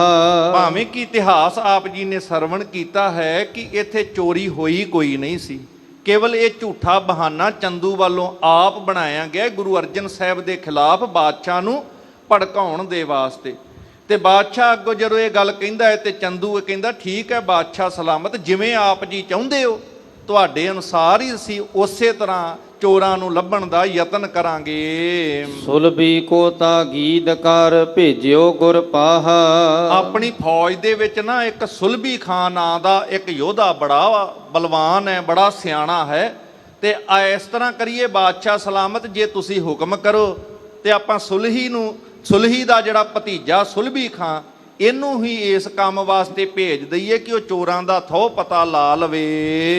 ਕਠਨ ਮ੍ਰਿਦਲ ਬਚ ਕਹੈ ਗੋ ਸਮਝਾਵੈ ਜਾਈ। ਕਹਿੰਦਾ ਇਸ ਗੱਲ 'ਚ ਸ਼ੱਕ ਨਹੀਂ, ਉਹ ਸਾਰੇ ਚੋਰ ਗੁਰੂ ਅਰਜਨ ਸਾਹਿਬ ਕੋਲ ਹੈ। ਇਹ ਪਾਪੀ ਆਪ ਚੋਰ ਹੈ ਤੇ ਸੱਚੇ ਪਾਤਸ਼ਾਹ ਮਹਾਰਾਜ ਦੇ ਪ੍ਰਤੀ ਮਾੜੇ ਇਲਜ਼ਾਮ ਲਾ ਰਿਹਾ ਹੈ। ਤੇ ਕਹਿੰਦਾ ਫਿਰ ਇਹ ਸੁਲਭੀ ਖਾਂ ਜਾਏਗਾ, ਭਾਵੇਂ ਪਹਿਲਾਂ ਪਿਆਰੇ ਬੋਲ ਬੋਲੇਗਾ, ਜੇ ਪਿਆਰ ਨਾ ਮੰਨਣਗੇ ਤੇ ਠੀਕ ਹੈ, ਨਹੀਂ ਤੇ ਸਖਤੀ ਵੀ ਕਰੇਗਾ ਤੇ ਸਮਝਾਉਣਾ ਵੀ ਕਰੇਗਾ ਤੁਹਾਡੇ ਵੱਲੋਂ ਜਾ ਕਰਕੇ ਗੁਰੂ ਅਰਜਨ ਸਾਹਿਬ ਨੂੰ। ਲੇਹ ਕਿਤਾਬ ਸੋ ਤਿਨੋ ਤੇ ਤਸ ਕਰਨ ਦੁਰਾਈ। ਜਾ ਕਰਕੇ ਉਹਨਾਂ ਦੇ ਕੋਲੋਂ ਇਹ ਜੋਤਿਸ਼ ਦੀ ਕਿਤਾਬ ਲਏਗਾ। ਗੁਰੂ ਨੂੰ ਕਿਹੜੀ ਇਹੋ ਜਿਹੀਆਂ ਕਿਤਾਬਾਂ ਦੀ ਲੋੜ ਹੈ, ਜਾਂ ਗੁਰੂ ਸਾਹਿਬ ਨੇ ਇਹੋ ਜਿਹੇ ਕਾਰਨ ਕਾ, ਗੁਰੂ ਸਾਹਿਬ ਤੇ ਇਹੋ ਜਿਹੇ ਪ੍ਰਭਾਵਾਂ ਤੋਂ ਦੁਨੀਆ ਨੂੰ ਮੁਕਤ ਕਰਦੇ ਨੇ ਕਿ ਇਹੋ ਜਿਹੇ ਜੋਤਿਸ਼ ਆਦਿਕ ਤੇ ਭਰੋਸੇ ਰਹਿ ਕਰਕੇ ਕਿਤੇ ਆਪਣੇ ਜੀਵਨ ਨੂੰ ਖੁਆਰ ਨਾ ਕਰ ਬੈਠਿਓ। ਉਹ ਪਰਮੇਸ਼ਰ ਜਿਹਨੇ ਸੰਸਾਰ ਨੂੰ ਪੈਦਾ ਕੀਤਾ ਹੈ, ਉਹਨੇ ਕਿਸੇ ਜੋਤਸ਼ੀ ਤੋਂ ਪੁੱਛ ਕੇ ਸੰਸਾਰ ਦੀ ਕਾਰ ਵਿਹਾਰ ਨਹੀਂ ਬਣਾਈ। ਉਹ ਜੋਤਸ਼ੀ ਤੋਂ ਪੁੱਛ ਕੇ ਨਹੀਂ ਚਲਾਉਂਦਾ। ਤੇ ਜਦੋਂ ਪੁੱਛ ਕੇ ਨਹੀਂ ਚੱਲਦਾ, ਬੀਓ ਪੁੱਛ ਕਿਸੇ ਕੋ ਪੁੱਛ ਕੇ, ਹੋਰ ਕਿਸੇ ਤੋਂ ਪੁੱਛ ਕੇ ਨਾ ਮਸਲਾ ਧਰੇ ਕਿ ਕਿਸੇ ਤੋਂ ਪੁੱਛ ਕੇ ਜਦੋਂ ਕੰਮ ਨਹੀਂ ਕਰਦਾ, ਜੋ ਕੁਛ ਕਰੇ ਸੋ ਆਪੇ ਕਰੇ। ਉਹ ਤਾਂ ਪ੍ਰਮਾਤਮਾ ਆਪ ਹੀ ਜਾਣਦਾ ਹੈ ਨਾ ਕੀ ਕਰਨਾ ਹੈ ਤੇ ਕੀ ਹੋਣਾ ਹੈ। ਇਸ ਕਰਕੇ ਕਿਸੇ ਜੋਤਸ਼ੀ ਨੂੰ ਨਹੀਂ ਇਸ ਬਾਰੇ ਪਤਾ। ਗੁਰੂ ਨਾਨਕ ਦੇ ਘਰ ਦੀ ਵਿਚਾਰਧਾਰਾ ਇਸ ਤਰੀਕੇ ਨਾਲ ਜੋਤਿਸ਼ ਦੇ ਵਹਿਮ ਚੋਂ ਮਨੁੱਖਤਾ ਨੂੰ ਕੱਢ ਕੇ ਸੱਚੀ ਸੁੱਚੀ ਕਿਰਤ ਕਰਦਿਆਂ ਪਰਮੇਸ਼ਰ ਦੇ ਭਾਣੇ ਵਿੱਚ ਆਨੰਦ ਮਾਣਨ ਦਾ ਤਰੀਕਾ ਸਿਖਾਉਂਦੀ ਹੈ। ਉਦਮ ਕਰਿੰਦਿਆ ਜੀਓ ਤੂੰ, ਕਮਾਵੰਦਿਆਂ ਸੁਖ ਪੁੰਚ, ਧਿਆਇਂਦਿਆਂ ਤੂੰ ਪ੍ਰਭੂ ਮਿਲ ਨਾਨਕ ਉਤਰੀ ਚਿੰਤ। ਇਸ ਤਰੀਕੇ ਦੇ ਭਰਮਾਂ ਗੁਰੂ ਕੋਲੋਂ ਅਗਵਾਈ ਲੈ ਕੇ ਸਿੱਖ ਚੱਲਦਾ ਹੈ ਤੇ ਵਹਿਮਾਂ ਭਰਮਾਂ ਚੋਂ ਨਿਕਲਦਾ ਹੈ। ਗੁਰੂ ਨੇ ਇਹੋ ਜੀ ਕਿਤਾਬ ਕੀ ਕਰਨੀ ਸੀ, ਪਰ ਇਹ ਪਾਪੀ ਨੇ ਇਸ ਢੰਗ ਦਾ ਦੂਸ਼ਣ ਲਾਇਆ ਹੈ। ਤੇ ਅੱਗੋਂ ਕਿ ਉਹ ਕਿਤਾਬ ਲੈ ਕਰਕੇ ਇਹ ਸੁਲਭੀ ਖਾਂ ਸਾਰਾ ਹੋਰ ਵੀ ਸਮਾਨ ਜਿਹੜਾ ਚੋਰੀ ਹੋਇਆ ਤੇ ਚੋਰਾਂ ਬਾਰੇ ਸਾਰੀ ਖਬਰ ਲੈ ਆਵੇਗਾ। ਇਸ ਕਰਕੇ ਬਾਦਸ਼ਾਹ ਸਲਾਮਤ ਇਹ ਸੁਲਭੀ ਖਾਨ ਨੂੰ ਤੁਸੀਂ ਭੇਜਣਾ ਕਰੋ। ਨਹੀਂ ਸਿਫਾਰਿਸ਼ ਕੋ ਸੁਨੈ ਤਿਸ ਕੋ ਡਰ ਪਾਵੈ। ਨਾਲੇ ਇਹੋ ਜਿਹਾ ਹੈ ਕਿ ਇਹ ਕਿਸੇ ਦੀ ਸਿਫਾਰਿਸ਼ ਨਹੀਂ ਸੁਣਦਾ ਹੈ ਤੇ ਇਹ ਫਿਰ ਡਰਾ ਕੇ ਵੀ ਆਪਣਾ ਕੰਮ ਕਰਾਉਣਾ ਜਾਣਦਾ ਹੈ। ਬਿਨ ਡਰ ਪੇ ਕੋ ਦੇਤ ਨਹਿ ਸਭ ਕੇ ਵਨ ਆਵੈ। ਤੇ ਨਾਲੇ ਬਿਨਾਂ ਡਰ ਤੋਂ ਕਈ ਕੰਮ ਨਹੀਂ ਹੁੰਦੇ ਹਨ ਤੇ ਸਾਰੇ ਕੰਮ ਡਰਾਵਾ ਦੇ ਕੇ ਬਣ ਜਾਂਦੇ ਆ। ਤੇ ਇਹ ਦਾਬਾ ਦੂਬਾ ਮਾਰ ਕੇ ਇਹ ਉਹਨਾਂ ਚੋਰਾਂ ਦਾ ਪਤਾ ਲਾ ਲਵੇਗਾ। ਕਰਹਿ ਦਰੋ ਸ਼ਾਹ ਨਿਆ ਲਖੇ ਕਹਿ ਚੰਦੂ ਸੰਗਾ। ਚੰਦੂ ਵੱਲ ਛਲ ਕਰ ਰਿਹਾ ਹੈ, ਝੂਠ ਫਰੇਬ ਦਾ ਤਰੀਕਾ ਵਰਤ ਕੇ ਬਾਦਸ਼ਾਹ ਦੇ ਉੱਪਰ ਆਪਣਾ ਪ੍ਰਭਾਵ ਪਾ ਕੇ ਗੁਰੂ ਘਰ ਦੇ ਖਿਲਾਫ ਕੰਨ ਭਰ ਰਿਹਾ ਹੈ। ਪਰ ਇਸ ਗੱਲ ਦੇ ਬਾਰੇ ਵਿੱਚ ਬਾਦਸ਼ਾਹ ਨੂੰ ਪੂਰੀ ਸਮਝ ਨਹੀਂ ਲੱਗ ਰਹੀ ਹੈ। ਪ੍ਰਥਮ ਬਿਨਾ ਕੇ ਬੈਨ ਕਹਿ ਨਹ ਕਰੈ ਕੁਟੰਗਾ। ਆਖਰਕਾਰ ਚੰਦੂ ਦੇ ਨਾਲ ਉਹਨੇ ਗੱਲ ਕਹੀ, ਠੀਕ ਹੈ ਭਾਈ, ਜੇ ਚੋਰਾਂ ਦਾ ਪਤਾ ਲਾਉਣਾ ਹੈ ਜਿਵੇਂ ਤੂੰ ਕਹਿਣਾ, ਇੱਕ ਕੰਮ ਕਰੋ, ਪਹਿਲਾਂ ਜਾ ਕੇ ਪਿਆਰ ਨਾਲ ਬੇਨਤੀ ਕਰਿਓ ਜੇ, ਤੇ ਫਿਰ ਆਖਰਕਾਰ ਸਖਤੀ ਵਾਲੀ ਗੱਲ ਬਾਅਦ ਕਰਨੀ, ਪਹਿਲਾਂ ਕੋਈ ਸਖਤ ਬੋਲ ਨਾ ਜਾ ਕੇ ਬੋਲਿਓ। ਮਮ ਦਿਸ਼ ਤੇ ਸਮਝਾਏ ਹੈ ਨਹ ਚੋਰ ਰਖੀਜੈ। ਕਿਸੇ ਪ੍ਰਕਾਰ ਦਾ ਕੋਈ ਸਖਤ ਸ਼ਬਦ ਨਾ ਬੋਲਿਓ, ਕਿਉਂਕਿ ਗੁਰੂ ਨਾਨਕ ਦਾ ਘਰ ਬੜਾ ਮਹਾਨ ਹੈ, ਬੜੀ ਵੱਡੀ ਵਡਿਆਈ ਹੈ। ਕੋਈ ਸਖਤ ਸ਼ਬਦ ਨਾ ਬੋਲਿਓ, ਪਹਿਲਾਂ ਜਾ ਕੇ ਬੇਨਤੀ ਕਰਿਓ, ਮੇਰੇ ਵੱਲੋਂ ਜਾ ਕੇ ਸਮਝਾਉਣਾ ਕਰਿਓ। ਕਿਉਂਕਿ ਚੰਦੂ ਕਹਿੰਦਾ ਸੀ ਉਹਨਾਂ ਨੇ ਚੋਰ ਰੱਖੇ ਹੈ ਤੇ ਬਾਦਸ਼ਾਹ ਕਹਿੰਦਾ ਮੇਰੇ ਵੱਲੋਂ ਸਮਝਾਇਓ ਕਿ ਇਹ ਚੋਰ ਆਦਿਕ ਆਪਣੇ ਕੋਲ ਨਾ ਰੱਖਣ। ਜੇ ਕਰ ਖਰਚ ਵਿਸਾਲ ਹੈ ਧਨ ਹਮ ਤੇ ਲੀਜੈ। ਤੇ ਜਾ ਕੇ ਕਹਿਣਾ ਜੇ ਧਨ ਦਾ ਖਰਚਾ ਜ਼ਿਆਦਾ ਵੱਡਾ ਹੈ ਤੇ ਬਾਦਸ਼ਾਹ ਕਹਿੰਦਾ ਫਿਰ ਉਹਨਾਂ ਨੂੰ ਕਹੋ ਮੇਰੇ ਕੋਲੋਂ ਧਨ ਲੈ ਜਾਓ। ਜਿੱਥੇ ਵੱਡੇ ਵੱਡੇ ਬਾਦਸ਼ਾਹ ਆ ਕਰਕੇ ਭੀਖ ਮੰਗ ਕੇ ਤਰਲੇ ਮਾਰਦੇ ਨੇ, ਇਹ ਬਾਦਸ਼ਾਹ ਮਾਣ ਚ ਸੋਚਦਾ ਸ਼ਾਇਦ ਮੈਂ ਗੁਰੂ ਘਰ ਨੂੰ ਦੇਵਾਂਗਾ। ਦੁਨੀਆ ਦੀ ਸੋਚ ਪਤਾ ਕਿਹੋ ਜੀ ਹੈ। ਜਿਵੇਂ ਇੱਕ ਬੱਚਾ, ਉਹਦੇ ਪਿਓ ਨੇ ਲਿਆ ਕੇ ਬਾਜ਼ਾਰ ਚੋਂ ਸੰਤਰੇ ਲਿਆ ਕੇ ਉਹਦੇ ਹੱਥ ਵਿੱਚ ਪਕੜਾ ਦਿੱਤੇ। ਹੁਣ ਉਹ ਸੰਤਰੇ ਬੱਚੇ ਦੇ ਕੋਲ ਆਏ, ਬੱਚੇ ਨੇ ਇੱਕ ਸੰਤਰਾ ਥੈਲੇ ਚੋਂ ਬਾਹਰ ਕੱਢਿਆ, ਛਿੱਲਿਆ, ਸੰਤਰੇ ਦੀ ਇੱਕ ਫਾੜੀ ਆਪਣੇ ਪਿਤਾ ਦੇ ਹੱਥ ਵਿੱਚ ਪਕੜਾਉਂਦਾ ਹੋਇਆ, ਇੱਕ ਪੀਸ ਆਪਣੇ ਪਿਤਾ ਦੇ ਹੱਥ ਵਿੱਚ ਪਕੜਾਉਂਦਾ, ਮਨ ਵਿੱਚ ਭਰਮ ਕਰਕੇ ਸੋਚਦਾ ਸ਼ਾਇਦ ਮੈਂ ਆਪਣੇ ਪਿਤਾ ਨੂੰ ਕੁਝ ਦੇ ਰਿਹਾ। ਇਹ ਨਹੀਂ ਪਤਾ ਉਸ ਬੱਚੇ ਨੂੰ ਕਿ ਸਾਰੇ ਸੰਤਰੇ ਤੇ ਪਹਿਲਾਂ ਪਿਤਾ ਨੇ ਦਿੱਤੇ। ਉਹਨਾਂ ਸੰਤਰਿਆਂ ਚੋਂ ਇੱਕ ਸੰਤਰਾ ਛਿੱਲ ਕੇ ਉਹਦੀ ਇੱਕ ਫਾੜੀ ਕੱਢ ਕੇ, ਇੱਕ ਪੀਸ ਕੱਢ ਕੇ ਜੇ ਤੂੰ ਪਿਤਾ ਨੂੰ ਦੇ ਰਿਹਾ ਹੈ ਤੇ ਕਿਹੜਾ ਤੂੰ ਅਹਿਸਾਨ ਕਰ ਰਿਹਾ, ਦਿੱਤਾ ਉਸੇ ਦੇ ਵਿੱਚੋਂ ਮਾੜਾ ਜਿਹਾ ਕੁਝ ਦੇ ਦੇਗਾ। ਆਹ ਸੰਸਾਰ ਦਾ ਸਭ ਕੁਝ ਉਸ ਪਰਮੇਸ਼ਰ ਦਾ ਦਿੱਤਾ ਹੋਇਆ, ਨਿਰੰਕਾਰ ਦਾ ਦਿੱਤਾ। ਉਹ ਗੁਰੂ ਅਰਜਨ ਸਾਹਿਬ ਪ੍ਰਤੱਖ ਹਰ ਜਿਹਦੇ ਦਰ ਤੋਂ ਦੁਨੀਆ ਆ ਕਰਕੇ ਝੋਲੀਆਂ ਭਰਦੀ ਹੈ। ਮਨ 'ਚ ਇਹ ਬਾਦਸ਼ਾਹ ਵੀ ਸੋਚਦਾ ਹੈ ਕਿ ਮੈਂ ਸ਼ਾਇਦ ਇਹਨਾਂ ਨੂੰ ਕੁਝ ਦੇ ਦੇਵਾਂਗਾ, ਪਰ ਇਹ ਦਰ ਐਸਾ ਹੈ ਜਿਸ ਦਰ ਤੇ ਜਗਤ ਸਾਰਾ ਹੀ ਆ ਕਰਕੇ ਮੰਗਤਾ ਬਣ ਕੇ ਮੰਗਦਾ ਹੈ। ਇਸੇ ਕਰਕੇ ਇਹ ਦਰ ਉਹ ਦਾਤਾ ਹੈ ਜਿਸ ਦਾਤੇ ਦੇ ਕੋਲੋਂ ਅਸੀਂ ਦਾਤਾ ਲੈਣ ਵਾਸਤੇ ਆਏ ਹਾਂ। ਤੇ ਜਿਹਨੂੰ ਸਮਝ ਆ ਜਾਂਦੀ ਹੈ ਉਹ ਕਦੀ ਦਾਵਾ ਨਹੀਂ ਕਰਦਾ ਮੈਂ ਗੁਰੂ ਨੂੰ ਕੁਝ ਦੇ ਰਿਹਾ, ਉਹ ਤੇ ਭੇਟ ਕਰਦਾ ਹੈ ਭਾਵਨਾ ਦੇ ਤਹਿਤ ਹੋ ਕੇ, ਉਹ ਦੇਣ ਵਾਲਾ ਨਹੀਂ। ਦਾਤਾ ਬੜਾ ਸਮਰੱਥ ਹੈ। ਇਹ ਗੁਰੂ ਨਾਨਕ ਦਾ ਘਰ ਬੜਾ ਮਹਾਨ ਹੈ। ਵੱਡੇ ਵੱਡੇ ਬਾਦਸ਼ਾਹ ਆ ਕੇ ਇੱਥੇ ਝੁਕਦੇ ਹਨ ਤੇ ਬਾਦਸ਼ਾਹ ਦੇ ਮਨ ਵਿੱਚ ਵੀ ਹੈ ਕਿ ਮੈਂ ਕੋਈ ਨਾ ਕੋਈ ਧਨ ਦੇ ਕਰਕੇ ਉਹਨਾਂ ਦੇ ਖਰਚੇ ਦਾ ਪ੍ਰਬੰਧ ਕਰਵਾ ਲਵਾਂਗਾ। ਮੇਰੇ ਵੱਲੋਂ ਇਹ ਗੱਲ ਜਾ ਕੇ ਸੁਲਭੀ ਖਾਂ ਦੇ ਰਾਹੀਂ ਗੁਰੂ ਅਰਜਨ ਸਾਹਿਬ ਨੂੰ ਕਹਿ ਦੇਣੀ। ਕਿਦੋਂ ਗ੍ਰਾਮ ਲਿਹੋ ਔਰ ਅਬ ਮੰਦੀ ਤਜ ਚੋਰੀ। ਜੇ ਕੋਈ ਪਿੰਡ ਚਾਹੀਦਾ ਹੈ, ਇੱਕ ਅੱਧਾ ਪਿੰਡ ਲਿਖਵਾ ਦੇਾਂਗੇ। ਜਾਂ ਇਸ ਤਰੀਕੇ ਦੀ ਇਹ ਚੋਰੀ ਵਾਲਾ ਕੰਮ ਜਿਹੜਾ ਹੈ ਠੀਕ ਨਹੀਂ ਹੈ, ਉਹ ਚੋਰ ਜਿਹੜਾ ਹੈ ਕੰਮ ਕਰਦੇ ਨੇ, ਇਹ ਨਾ ਕਰਵਾਉਣ। ਹੋਤ ਪੀਰ ਜੀ ਪਾਪ ਬੜ ਕਬ ਕਰੇ ਜੇ ਥੋਰੀ। ਬੇਨਤੀ ਕਰ ਦਿਓ ਮੇਰੇ ਵੱਲੋਂ, ਇਹ ਪੀਰ ਜੀ ਇਹ ਵੱਡਾ ਪਾਪ ਹੈ ਚੋਰੀ ਦਾ, ਇਸ ਕਰਕੇ ਇਹ ਨਾ ਕਰਵਾਇਓ। ਕਰਵਾ ਰਿਹਾ ਹੈ ਚੰਦੂ ਪਾਪੀ ਤੇ ਦੋਸ਼ ਸਤਿਗੁਰਾਂ ਤੇ ਲਾ ਰਿਹਾ ਹੈ। ਤੇ ਇਸ ਤਰ੍ਹਾਂ ਜਦੋਂ ਬਾਰ-ਬਾਰ ਚੁੱਕਣਾ ਕਿਸੇ ਨੂੰ ਦਿੱਤੀ ਜਾਵੇ, ਕਈ ਵਾਰ ਉਹ ਚੁੱਕਣਾ ਵੀ ਆਪਣਾ ਅਸਰ ਕਰਦੀ ਹੈ, ਕਿਉਂਕਿ ਬਾਦਸ਼ਾਹ ਮਾਇਆਧਾਰੀ ਹੋਣ ਕਰਕੇ ਕੰਨਾਂ ਦਾ ਕੱਚਾ ਬੋਲਾ ਹੈ। ਬਿਨੈ ਕਰੋ ਬਹੁ ਭਾਂਤ ਕੀ ਮ੍ਰਿਤ ਕਹਿ ਸਮਝਾਓ। ਪਰ ਕਹਿੰਦਾ ਫਿਰ ਵੀ ਵੱਖਰੇ ਵੱਖਰੇ ਤਰੀਕੇ ਨਾਲ ਬਾਰ-ਬਾਰ ਉਹਨਾਂ ਅੱਗੇ ਬੇਨਤੀ ਹੀ ਕਰਿਓ। ਹਰ ਤਰੀਕੇ ਨਾਲ ਪਿਆਰ ਨਾਲ ਮਿੱਠੇ ਬੋਲਾਂ ਰਾਹੀਂ ਉਹਨਾਂ ਨੂੰ ਸਮਝਾਉਣਾ ਕਰੋ। ਤਸਕਰ ਰਾਖੈ ਕਹਿ ਨਹੀਂ ਇਹ ਨਿਸ਼ਚਾ ਪਾਓ। ਕਿ ਉਹ ਚੋਰ ਰੱਖਦੇ ਨੇ ਕਿ ਨਹੀਂ ਰੱਖਦੇ, ਇਹ ਵੀ ਗੱਲ ਪਰਖ ਲਿਓ, ਕਿਤੇ ਐਵੇਂ ਨਾ ਹੋਵੇ ਕਿ ਕਿਸੇ ਨੇ ਇਲਜ਼ਾਮ ਲਾਇਆ ਹੋਵੇ। ਵਾਕਈ ਇਹ ਗੱਲ ਸੱਚ ਹੈ ਕਿ ਝੂਠ, ਇਹ ਪੱਕੀ ਕਰਨਾ ਕਰੋ। ਸੁਨ ਸੁਲਭੀ ਕਰ ਜੋਰ ਕਹਿ ਜਿਮ ਆਇਸ ਪਾਓ। ਉੱਥੇ ਤੇ ਸੁਲਭੀ ਖਾਂ ਸਾਰੀ ਗੱਲ ਕਹਿੰਦਾ ਠੀਕ ਹੈ ਬਾਦਸ਼ਾਹ ਸਲਾਮਤ, ਜਿਵੇਂ ਕਹੋਗੇ ਮੈਂ ਬੇਨਤੀ ਰੂਪ ਵਿੱਚ ਹੀ ਤੁਹਾਡੀ ਗੱਲ ਰੱਖਾਂਗਾ, ਮੈਂ ਸਹੀ ਤਰੀਕੇ ਨਾਲ ਮਿੱਠੇ ਬੋਲ ਬੋਲਾਂਗਾ। ਪਰ ਮਨ ਵਿੱਚ ਤੇ ਇਹਦੇ ਵੀ ਖੋਟ ਚੱਲ ਰਿਹਾ ਸੀਗਾ। ਉੱਥੇ ਹੱਥ ਜੋੜ ਕਰਕੇ ਕਿ ਜਿਵੇਂ ਬਾਦਸ਼ਾਹ ਸਲਾਮਤ ਤੁਹਾਡੀ ਆਗਿਆ ਹੈ, ਮੈਂ ਤੁਹਾਡੀ ਆਗਿਆ ਅਨੁਸਾਰ ਹੀ ਸਾਰਾ ਕੰਮ ਕਰਾਂਗਾ। ਮਿਲ ਪਰਖੋਂ ਸਭ ਬਾਰਤਾ ਨੀਕੇ ਸਮਝਾਓ। ਕਹਿੰਦੇ ਮੈਂ ਮਿਲ ਕੇ ਪਹਿਲਾਂ ਚੰਗੀ ਤਰ੍ਹਾਂ ਪੜਤਾਲ ਕਰਾਂਗਾ, ਵੇਖਾਂਗਾ, ਖੋਜਬੀਨ ਕਰਾਂਗਾ। ਜਿੱਥੇ ਸਮਝਾਉਣ ਦੀ ਲੋੜ ਪਈ ਮੈਂ ਪਿਆਰ ਨਾਲ ਸਮਝਾਉਣਾ ਵੀ ਕਰਾਂਗਾ। ਜਿਮ ਨਿਕਸੈ ਚੋਰੀ ਕਰੀ ਤਿਮ ਰਚੋ ਉਪਾਇਆ। ਜਿਹੜੇ ਤਰੀਕੇ ਨਾਲ ਚੋਰਾਂ ਦਾ ਪਤਾ ਲੱਗ ਸਕੇ, ਮੈਂ ਹਰ ਹੀਲਾ ਵਸੀਲਾ ਵਰਤ ਕੇ ਚੋਰਾਂ ਦਾ ਪਤਾ ਲਾਉਣ ਦਾ ਯਤਨ ਕਰਾਂਗਾ। ਅਪਰ ਥਾਨ ਖੋਜੋ ਭਲੇ ਦੇ ਦਰਬ ਸਵਾਇਆ। ਬਾਕੀ ਕਈ ਇਹੋ ਜਿਹੇ ਸੂਈਏ ਆਦਿਕ ਰੱਖ ਕੇ ਜਿਹੜੇ ਟੌਟ ਹੁੰਦੇ ਨੇ, ਉਹਨਾਂ ਦੇ ਰਾਹੀਂ ਮੈਂ ਧਨ ਆਲਕ ਦਾ ਲਾਲਚ ਦੇ ਕਰਕੇ ਇਹ ਚੋਰੀ ਦਾ ਸਮਾਨ ਜਿਹੜਾ ਹੈ ਉਹਦੇ ਬਾਰੇ ਪਤਾ ਵੀ ਲਾਉਣਾ ਕਰਾਂਗਾ। ਜਿਉਂ ਜਿਉਂ ਕਰਕੇ ਆਨ ਹਉ ਧਨ ਕਹਿ ਦਿਉ ਤਰਾਸਾ। ਜਿਵੇਂ ਜਿਵੇਂ ਕਰਕੇ ਕਿਸੇ ਨੂੰ ਧਨ ਦਾ ਲਾਲਚ ਦੇ ਕੇ ਪਤਾ ਲਾਵਾਂਗਾ। ਜੇ ਕਿਤੇ ਡਰਾਉਣਾ ਪਿਆ ਥੋੜਾ ਬਹੁਤ ਦਾਬਾ ਵੀ ਮਾਰਾਂਗਾ, ਪਰ ਇਹ ਚੋਰਾਂ ਦਾ ਪਤਾ ਜ਼ਰੂਰ ਲਗਾ ਲਵਾਂਗਾ। ਬ੍ਰਿਛ ਹਲਾਏ ਦੇਤ ਫਲ ਨਤ ਪੂਰਹਿ ਨ ਆਸਾ। ਕਿਉਂਕਿ ਜਿੰਨੀ ਦੇਰ ਤੱਕ ਦਰਖਤ ਨੂੰ ਹਿਲਾਈਏ ਨਾ, ਤੇ ਦਰਖਤ ਨੂੰ ਹਿਲਾਉਣ ਤੋਂ ਬਗੈਰ ਫਲ ਨਹੀਂ ਮਿਲਦਾ। ਇਸ ਕਰਕੇ ਜਿੰਨੀ ਦੇਰ ਤੱਕ ਕਿਸੇ ਨੂੰ ਥੋੜਾ ਜਿਹਾ ਦਾਬਾ ਨਾ ਮਾਰੀਏ, ਡਰਾਵਾ ਨਾ ਦਈਏ, ਕਈ ਲੋਕ ਸੱਚ ਨਹੀਂ ਬੋਲਦੇ ਹਨ। ਕਿਤੇ ਆਦਿਕ ਕਹਿ ਚੜ ਚਲਿਓ ਸੁਲਭੀ ਮਤ ਹੀਨਾ। ਇਸ ਤਰੀਕੇ ਦੇ ਨਾਲ ਬਾਦਸ਼ਾਹ ਨੂੰ ਗੱਲਾਂ ਦੇ ਵਿੱਚ ਪ੍ਰੇਰਨਾ ਦੇ ਕੇ ਉਹਨੂੰ ਹਾਂ ਵਿੱਚ ਹਾਂ ਮਿਲਾਉਂਦਿਆਂ ਕਿ ਜਿਵੇਂ ਤੁਸੀਂ ਕਿਹਾ ਮੈਂ ਉਦਾਂ ਹੀ ਕਰਾਂਗਾ।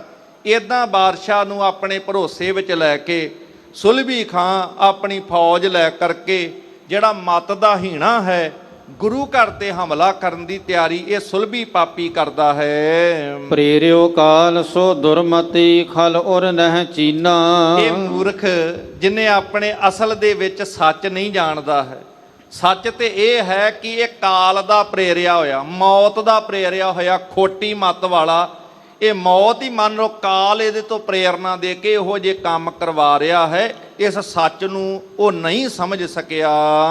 ਜਿਮ ਅਜਗਰ ਕੇ ਮੁਖ ਪਰਹਿ ਅੰਧਾ ਬਿਨ ਹੇਰੇ। ਬੰਦਾ ਕਈ ਵਾਰ ਸੋਚਦਾ ਹੈ ਸ਼ਾਇਦ ਮੈਂ ਮੌਤ ਤੋਂ ਬਚ ਕੇ ਦੂਰ ਜਾ ਰਿਹਾ, ਪਰ ਇਹ ਹਾਲਾਤ ਐਸੀ ਹੈ ਜਿਵੇਂ ਅੰਨਾ ਬੰਦਾ ਕਈ ਵਾਰ ਖੁਦ ਅਜਗਰ ਦੇ ਮੂੰਹ ਵਿੱਚ ਜਾ ਕੇ ਵੜ ਜਾਂਦਾ।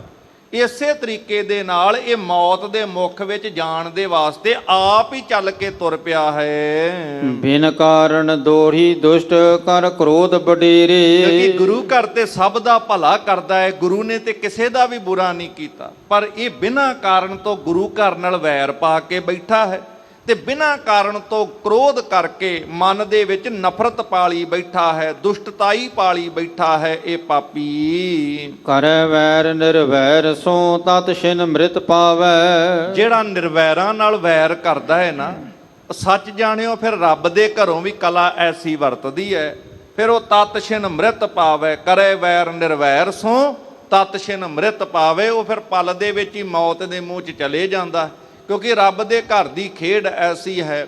ਨਿਰਵੈਰਾਂ ਨਾਲ ਵੈਰ ਕਰਨ ਵਾਲਾ ਫਿਰ ਆਪਣਾ ਜੀਵਨ ਕਿਵੇਂ ਬਚਾਵੇਗਾ। ਜਮ ਗਹਿ ਗੇਰਹਿ ਨਰਕ ਮੈਂ ਦੁਖ ਤੇ ਬਿਲ ਲਾਵੈ। ਇਹੋ ਜਿਹਾ ਪਾਪੀ ਜਿਹਨੂੰ ਜਮ ਪਕੜ ਕਰਕੇ ਨਰਕਾਂ ਵਿੱਚ ਸੁੱਟਦੇ ਨੇ, ਦੋਜ਼ਖ ਦੀ ਅੱਗ ਵਿੱਚ ਦੁਖੀ ਹੋ ਕੇ ਫਿਰ ਇਹ ਕੁਰਲਾਉਂਦੇ ਨੇ, ਪੁਕਾਰਦੇ ਨੇ, ਪਰ ਜੀਵਨ ਦੇ ਵਿੱਚ ਇਹ ਛਲ ਪ੍ਰਪੰਚ ਮਾੜੇ ਕਰਮ ਕਰਨ ਤੋਂ ਬਾਜ ਨਹੀਂ ਆਉਂਦੇ। ਗਿਰਸੋਂ ਸਿਰ ਮਾਰੈ ਸਥਲ ਫੂਟਤ ਮਰ ਜਾਹੈ। ਕਹਿੰਦੇ ਇਹਨੂੰ ਸਮਝ ਨਹੀਂ ਹੈ, ਜੇ ਕੋਈ ਪਹਾੜ ਦੇ ਵਿੱਚ ਤੇ ਜਾ ਕੇ ਵੱਡੇ ਪਹਾੜ ਦੇ ਨਾਲ ਜ਼ੋਰ ਦੇ ਨਾਲ ਸੰਗਤ ਜੀ ਸਿਰ ਮਾਰੇ ਤੇ ਕੀ ਹੋਏਗਾ ਭਲਾ? ਜੇ ਸਿਰ ਮਾਰੇ ਕੋਈ ਪਹਾੜ ਦੇ ਨਾਲ, ਪਹਾੜ ਦਾ ਕੁਝ ਨਹੀਂ ਜਾਣਾ, ਪਹਾੜ ਦਾ ਨੁਕਸਾਨ ਨਹੀਂ ਹੋਣਾ। ਜਿਹੜਾ ਜ਼ੋਰ ਨਾਲ ਸੋਚੇ ਮੈਂ ਸਿਰ ਮਾਰ ਕੇ ਪਹਾੜ ਤੋੜ ਦਿਆਂਗਾ, ਪਹਾੜ ਤੇ ਉਦਾਂ ਦਾ ਉਦਾਂ ਹੀ ਰਹਿਣਾ ਹੈ। ਜਿਹੜਾ ਸਿਰ ਮਾਰੇਗਾ ਨਾ, ਭਾਵੇਂ ਜਿੰਨੇ ਜ਼ੋਰ ਦੀ ਮਾਰੇਗਾ, ਉਹਦਾ ਆਪਣਾ ਸਿਰ ਟੁੱਟ ਜਾਣਾ ਹੈ। ਇਸ ਮੂਰਖ ਨੂੰ ਇਸ ਗੱਲ ਦੀ ਸਮਝ ਨਹੀਂ ਹੈ। ਨਭ ਦਿਸ਼ਬਾਨ ਪ੍ਰਹਾਰ ਨੇ ਉਲਟੋ ਤਿਸ ਕਹਿ ਹੈ। ਤੇ ਹੁਣ ਕੋਈ ਮਨੁੱਖ ਆਕਾਸ਼ ਵੱਲ ਨੂੰ ਸਿੱਧਾ ਤੀਰ ਚਲਾਵੇ, ਤੇ ਉਹ ਤੀਰ ਫਿਰ ਕਿੱਥੇ ਜਾਣਾ ਹੈ? ਆਕਾਸ਼ ਦੇ ਵਿੱਚ ਤੇ ਜਾਣਾ ਨਹੀਂ, ਆਕਾਸ਼ ਤੋਂ ਘੁੰਮ ਕੇ ਫਿਰ ਉਸੇ ਦੇ ਸਿਰ ਤੇ ਆ ਕੇ ਵੱਜਦਾ ਹੈ। ਜੇ ਆਕਾਸ਼ ਵੱਲ ਨੂੰ ਕੋਈ ਤੀਰ ਚਲਾਉਣ ਦਾ ਯਤਨ ਕਰੇ। ਅਲਪ ਸੈਨ ਜੇ ਸਾਥ ਹੈ ਹਰ ਖੰਤ ਪਿਆਨਾ। ਗੁਰੂ ਦਾ ਤੇ ਨੁਕਸਾਨ ਨਹੀਂ ਕਰ ਸਕਦੇ। ਗੁਰੂ ਵੱਲ ਹਮਲਾ ਕਰਨਾ ਆਕਾਸ਼ ਵੱਲ ਤੀਰ ਚਲਾਉਣ ਸਮਾਨ ਹੈ। ਗੁਰੂ ਦੇ ਉੱਪਰ ਵਾਰ ਕਰਨਾ ਪਹਾੜ ਨਾਲ ਮੱਥਾ ਮਾਰ ਕੇ ਆਪਣਾ ਸਿਰ ਆਪ ਤੁੜਵਾਉਣ ਦੇ ਸਮਾਨ ਹੈ। ਗੁਰੂ ਦਾ ਨੁਕਸਾਨ ਨਹੀਂ ਸੀ ਕਰ ਸਕਦੇ। ਪਰ ਇਹ ਸੱਚ ਇਹ ਹੈ ਕਿ ਆਪਣੀ ਸੋਚ ਕਰਕੇ ਇਹ ਸੁਲਭੀ ਖਾਂ ਆਪਣੇ ਅੰਤ ਵੱਲ ਵੱਧ ਰਿਹਾ ਸੀ। ਛੋੜੀ ਜੀ ਸੈਨਾ ਹੈ ਇਹਦੇ ਨਾਲ, ਤੇ ਬੜਾ ਖੁਸ਼ ਹੈ ਕਿ ਗੁਰੂ ਘਰ ਵਾਲੇ ਕਿਹੜਾ ਸ਼ਸਤਰ ਰੱਖਦੇ ਨੇ, ਹਥਿਆਰ ਰੱਖਦੇ ਆ, ਜਿਹੜਾ ਮੇਰਾ ਮੁਕਾਬਲਾ ਕਰ ਲੈਣਗੇ। ਜੋ ਚਾਚੇ ਤੇ ਬਚ ਰਹਿਓ ਮੈਂ ਕਰਹੁ ਹਾਨਾ।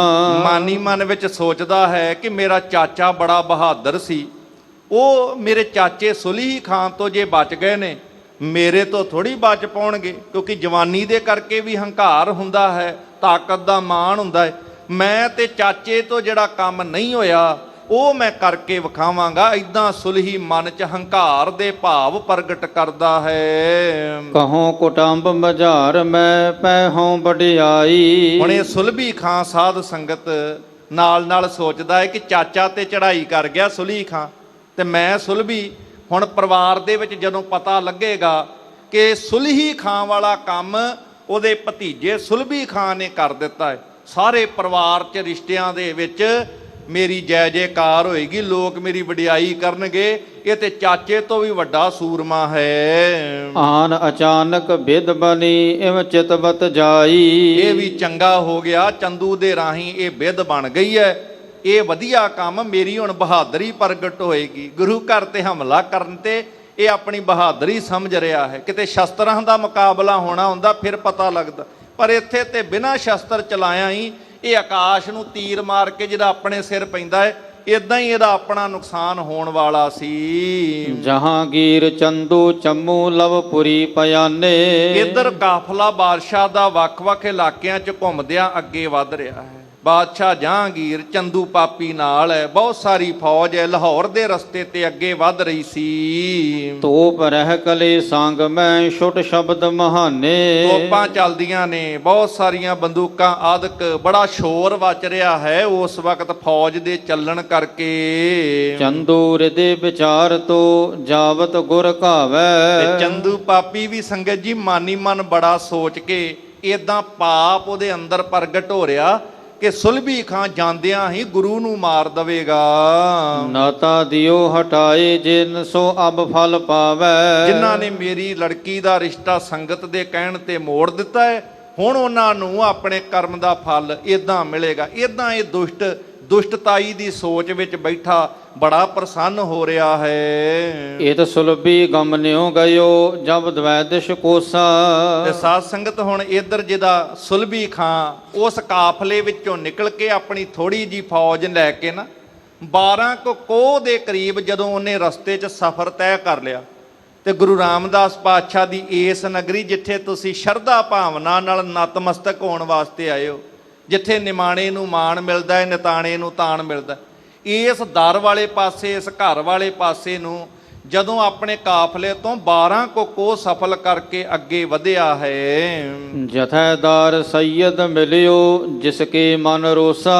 ਇੱਕ ਨਾ ਉਸ ਵਕਤ ਇੱਕ ਫੌਜਦਾਰ ਸੀ, ਜਥੇਦਾਰ, ਜਿਹੜਾ ਜਥੇ ਦਾ ਮੁਖੀ ਫੌਜਦਾਰ ਜਿਹੜਾ ਸੈਯਦ ਸੀ। ਸੈਯਦ ਅਸਲ ਦੇ ਵਿੱਚ ਹਜ਼ਰਤ ਮੁਹੰਮਦ ਸਾਹਿਬ ਦੇ ਬੇਟੀ ਫਾਤਮਾ, ਉਹਦੇ ਪਤੀ ਹਜ਼ਰਤ ਅਲੀ, ਇਹਨਾਂ ਦੀ ਜਿਹੜੀ ਅੰਸ਼-ਮੰਸ਼ ਹੈ, ਬੀਬੀ ਫਾਤਮਾ ਦੀ ਵੀ ਅੰਸ਼-ਮੰਸ਼, ਤੇ ਭਾਵੇਂ ਉਸ ਤੋਂ ਬਾਅਦ ਵਿੱਚ ਉਹਦੇ ਪਤੀ ਵੱਲੋਂ ਕੋਈ ਹੋਰ ਵੀ ਨਿਕਾਹ ਕਰਾਏ ਗਏ, ਉਹਨਾਂ ਵੀ ਬੀਬੀਆਂ ਜਿਹੜੀਆਂ ਘਰ ਵਾਲੀਆਂ ਤੋਂ ਜਿਹੜੇ ਹੋਰ ਬੱਚੇ ਪੈਦਾ ਹੋਏ, ਇਹ ਜਿਹੜੀ ਅੰਸ਼-ਮੰਸ਼ ਚੱਲੀ ਹੈ ਹਜ਼ਰਤ ਅਲੀ ਤੇ ਬੀਬੀ ਫਾਤਮਾ ਵਾਲੀ, ਉਹਦੇ ਨਾਲ ਸ਼ਬਦ ਜੁੜਿਆ ਜਾਂਦਾ ਹੈ ਸੈਯਦ। ਸੈਯਦ ਸ਼ਬਦ ਜਿਹਦੇ ਨਾਲ ਜੁੜ ਜਾਏ, ਇਹਦਾ ਬੜਾ ਸਤਿਕਾਰ ਤੇ ਮਾਣ ਮੁਸਲਮਾਨ ਵੀਰਾਂ ਦੇ ਵਿੱਚ ਹੁੰਦਾ ਹੈ, ਕਿਉਂਕਿ ਹਜ਼ਰਤ ਸਾਹਿਬ ਦੀ ਅੰਸ਼-ਮੰਸ਼ ਕਰਕੇ ਇਹ ਸਾਰੇ ਮਾਣ ਕਰਦੇ। ਜੇ ਕਿਸੇ ਹਾਥੀ ਮਹਾਵਤ ਜਿਹੜਾ ਬੈਠਦਾ ਹੈ ਹਾਥੀ ਦੇ ਉੱਪਰ, ਤੇ ਬਾਦਸ਼ਾਹ ਨੇ ਸਵਾਰੀ ਕਰਨੀ ਹੋਵੇ ਨਾ, ਤੇ ਮਹਾਵਤ ਦੀ ਪਿੱਠ ਹੁੰਦੀ ਹੈ ਬਾਦਸ਼ਾਹ ਨੂੰ, ਉਹ ਸੈਯਦ ਹੀ ਕੇਵਲ ਬਾਦਸ਼ਾਹ ਦੇ ਹਾਥੀ ਤੇ ਮਹਾਵਤ ਬਣ ਕੇ ਬੈਠਦਾ। ਇਸੇ ਤਰ੍ਹਾਂ ਧਾਰਮਿਕ ਬਿਰਤੀ ਵਾਲਿਆਂ ਨੂੰ ਵੀ ਜੇ ਕਿਤੇ ਸ਼ਹੀਦ ਕਰਨਾ ਹੋਵੇ, ਉਹਦੇ 'ਚ ਵੀ ਕਈ ਸੈਯਦ ਇਸ ਤਰੀਕੇ ਨਾਲ ਅੱਗੇ ਆਏ। ਸੋ ਬੜੇ ਸੈਯਦ ਅਸਲ 'ਚ ਮੁਹੰਮਦ ਸਾਹਿਬ ਦੀ ਅੰਸ਼-ਮੰਸ਼ ਦੇ ਵਾਸਤੇ, ਬੀਬੀ ਫਾਤਮਾ ਜਾਂ ਹਜ਼ਰਤ ਅਲੀ ਦੀ ਅੰਸ਼-ਮੰਸ਼ ਵਾਸਤੇ ਹੀ ਵਰਤਿਆ ਜਾਂਦਾ। ਸੋ ਇਹਨਾਂ ਦਾ ਮੁਸਲਮਾਨਾਂ 'ਚ ਬੜਾ ਸਤਿਕਾਰ ਸੀ। ਸੋ ਇੱਕ ਸੈਯਦ ਜਥੇਦਾਰ ਫੌਜ ਦਾ ਜਿਹੜਾ ਸੀ, ਉਹ ਰਸਤੇ ਦੇ ਵਿੱਚ ਆਇਆ ਹੈ, ਤੇ ਜਦੋਂ ਉਹਨੇ ਵੇਖਿਆ ਹੈ ਸੁਲਭੀ ਖਾਨ ਨੂੰ ਆ ਕਰਕੇ ਰਸਤੇ ਵਿੱਚ ਮਿਲਦਾ ਹੈ, ਮਿਲੇ ਸਲਾਮਾਂ ਲੇਕ ਸੋ ਬੁਝਿਓ ਕਿਤ ਜਾਵੋ। ਬੜਾ ਮਨ ਵਿੱਚ ਰੋਸ ਸੀ ਉਸ ਸੈਯਦ ਜਥੇਦਾਰ ਦੇ ਮਨ ਦੇ ਵਿੱਚ। ਤੇ ਜਦੋਂ ਸਲਾਮ ਅਲੈਕਮ ਕਰਕੇ ਇੱਕ ਦੂਜੇ ਨੂੰ ਦੁਆ ਸਲਾਮ ਕਰਕੇ ਦੋਵੇਂ ਮਿਲਦੇ ਐ, ਤੇ ਉਹ ਸੈਯਦ ਪੁੱਛਦਾ ਹੈ, ਜਥੇਦਾਰ ਜਿਹੜਾ ਫੌਜ ਦਾ ਜਥੇ ਦਾ ਮੁਖੀ ਸੀ, ਇਹ ਸੁਲਭੀ ਖਾਂ ਤੂੰ ਕਿੱਧਰ ਜਾ ਰਿਹਾ ਹੈ? ਪਠਿਓ ਸ਼ਾਹ ਕਿਸ ਕਾਮ ਮੁਝ ਪੁਨ ਲਵਪੁਰ ਆਵੋ। ਤੇ ਸੁਲਭੀ ਖਾਂ ਕਹਿੰਦਾ ਬਾਦਸ਼ਾਹ ਨੇ ਮੈਨੂੰ ਕਿਸੇ ਕੰਮ ਭੇਜਿਆ ਏ, ਉਹ ਕਰਨ ਚੱਲਿਆ, ਮੁੜ ਕੇ ਲਾਹੌਰ ਵਾਪਸ ਫੇਰ ਆਉਣਾ ਹੈ ਮੈਂ। ਸੁਨ ਸੈਯਦ ਨੇ ਤਬ ਕਹਿਓ ਹਮ ਤੁਝ ਢਿਗ ਆਏ। ਅੱਗੋਂ ਸੈਯਦ ਕਹਿੰਦਾ ਸੀ ਤੇ ਤੇਰੇ ਕੋਲ ਚੱਲ ਕਰਕੇ ਆਏ, ਸਾਡਾ ਤੇਰੇ ਨਾਲ ਕੋਈ ਜ਼ਰੂਰੀ ਕੰਮ ਹੈ। ਸੁਲਹੀ ਕੇ ਚਾਕਰ ਹੋਤੇ ਇਹ ਭਟ ਸਮੁਦਾਏ। ਆ ਮੇਰੇ ਨਾਲ ਜਿਹੜੀ ਤੂੰ ਫੌਜ ਵੇਖ ਰਿਹਾ, ਆ ਸੂਰਮੇ ਵੇਖ ਰਿਹਾ ਜਿਹੜੇ ਮੇਰੇ ਨਾਲ ਚੱਲ ਕੇ ਆਏ ਨੇ, ਇਹ ਸਾਰੇ ਦੇ ਸਾਰੇ ਸੂਰਮੇ ਫੌਜਦਾਰ ਮੇਰੇ ਨਾਲ ਜਿਹੜੀ ਫੌਜ ਹੈ, ਇਹ ਸੁਲੀ ਖਾਨ ਦੇ ਕੋਲ ਨੌਕਰੀ ਕਰਦੇ ਹੁੰਦੇ ਸਨ। ਏਕ ਬਰਖ ਕੀ ਚਾਕਰੀ ਇਨ ਹਾਥ ਨ ਆਈ। ਇਹ ਜਿਹੜੇ ਫੌਜੀ ਨੇ, ਸਿਪਾਹੀ ਨੇ, ਮੈਂ ਉਹਨਾਂ ਦਾ ਮੁਖੀ ਹਾਂ, ਫੌਜਦਾਰ ਹਾਂ, ਤੇ ਇਹ ਜਥੇਦਾਰ ਹਾਂ ਇਸ ਜਥੇ ਦਾ। ਤੇ ਇਹਨਾਂ ਸਿਪਾਹੀਆਂ ਦੀ 1 ਸਾਲ ਦੀ ਜਿਹੜੀ ਨੌਕਰੀ ਮਿਹਨਤਾਨਾ ਜਿਹੜੀ ਮਜ਼ਦੂਰੀ ਬਣਦੀ ਸੀ, ਉਹ ਇਹਨਾਂ ਨੂੰ ਅਜੇ ਤੱਕ ਮਿਲੀ ਨਹੀਂ ਹੈ। ਸੋ ਤੁਝ ਤੇ ਸਭ ਚਾਹਤ ਹੈ ਦੇਹੋ ਰਾਖ ਵਡਾਈ। ਤੇ ਸਾਰੇ ਹੁਣ ਚਾਹੁੰਦੇ ਨੇ ਕਿ ਉਹ 1 ਸਾਲ ਦੀ ਜਿਹੜੀ ਨੌਕਰੀ ਦਾ ਪੈਸਾ ਬਣਦਾ ਹੈ ਨਾ, ਜਿਹੜੀ ਤਨਖਾਹ ਬਣਦੀ ਹੈ, ਉਹ ਹੁਣ ਸਾਰੇ ਜਾਣੇ ਤੇਰੇ ਕੋਲੋਂ ਲੈਣਾ ਚਾਹੁੰਦੇ ਹਨ। ਬਿਨਾ ਦੀਏ ਸੋ ਮਰ ਗਇਓ ਤੂੰ ਪੁੱਤਰ ਸਮਾਨਾ। ਉਹ ਸੁਲੀ ਖਾਂ ਦੇ ਕੋਲੋਂ 1 ਸਾਲ ਦੀ ਤਨਖਾਹ ਲੈਣੀ ਬਣਦੀ ਸੀ। ਉਹਨੇ ਕਿਹਾ ਸੀ ਅਸੀਂ ਜਾਵਾਂਗੇ ਮਾਝੇ 'ਚ, ਫਿਰ ਤੁਹਾਨੂੰ ਪੈਸਾ ਦੇਵਾਂਗੇ, ਪਰ ਉਹਦੇ ਵੱਲੋਂ ਤੋਂ ਮਿਲਿਆ ਨਹੀਂ, ਉਹ ਤੇ ਮਰ ਗਿਆ ਹੈ। ਪਰ ਤੂੰ ਉਹਦਾ ਭਤੀਜਾ, ਉਹਦੇ ਪੁੱਤਰ ਵਰਗਾ ਹੀ ਹੈ, ਇਸ ਕਰਕੇ ਅਸੀਂ ਤੇਰੇ ਕੋਲ ਆਏ ਹਾਂ। ਇਨ ਸਬਟਨ ਕੋ ਦੀਜੀਏ ਚਿਤ ਚਹਿਤ ਮਹਾਨਾ। ਇਹ ਹੁਣ ਚਾਹੁੰਦੇ ਨੇ ਕਿ ਸਾਨੂੰ ਜਿਹੜੀ ਤਨਖਾਹ ਮਿਲ ਜਾਵੇ, ਪੈਸਾ ਚਾਹੁੰਦੇ ਨੇ ਤੇਰੇ ਕੋਲ, ਇਸ ਕਰਕੇ ਇਹਨਾਂ ਸਿਪਾਹੀਆਂ ਨੂੰ ਇਹਨਾਂ ਦੀ 1 ਸਾਲ ਦੀ ਤਨਖਾਹ ਦਾ ਪੈਸਾ ਦੇਣਾ ਕਰ।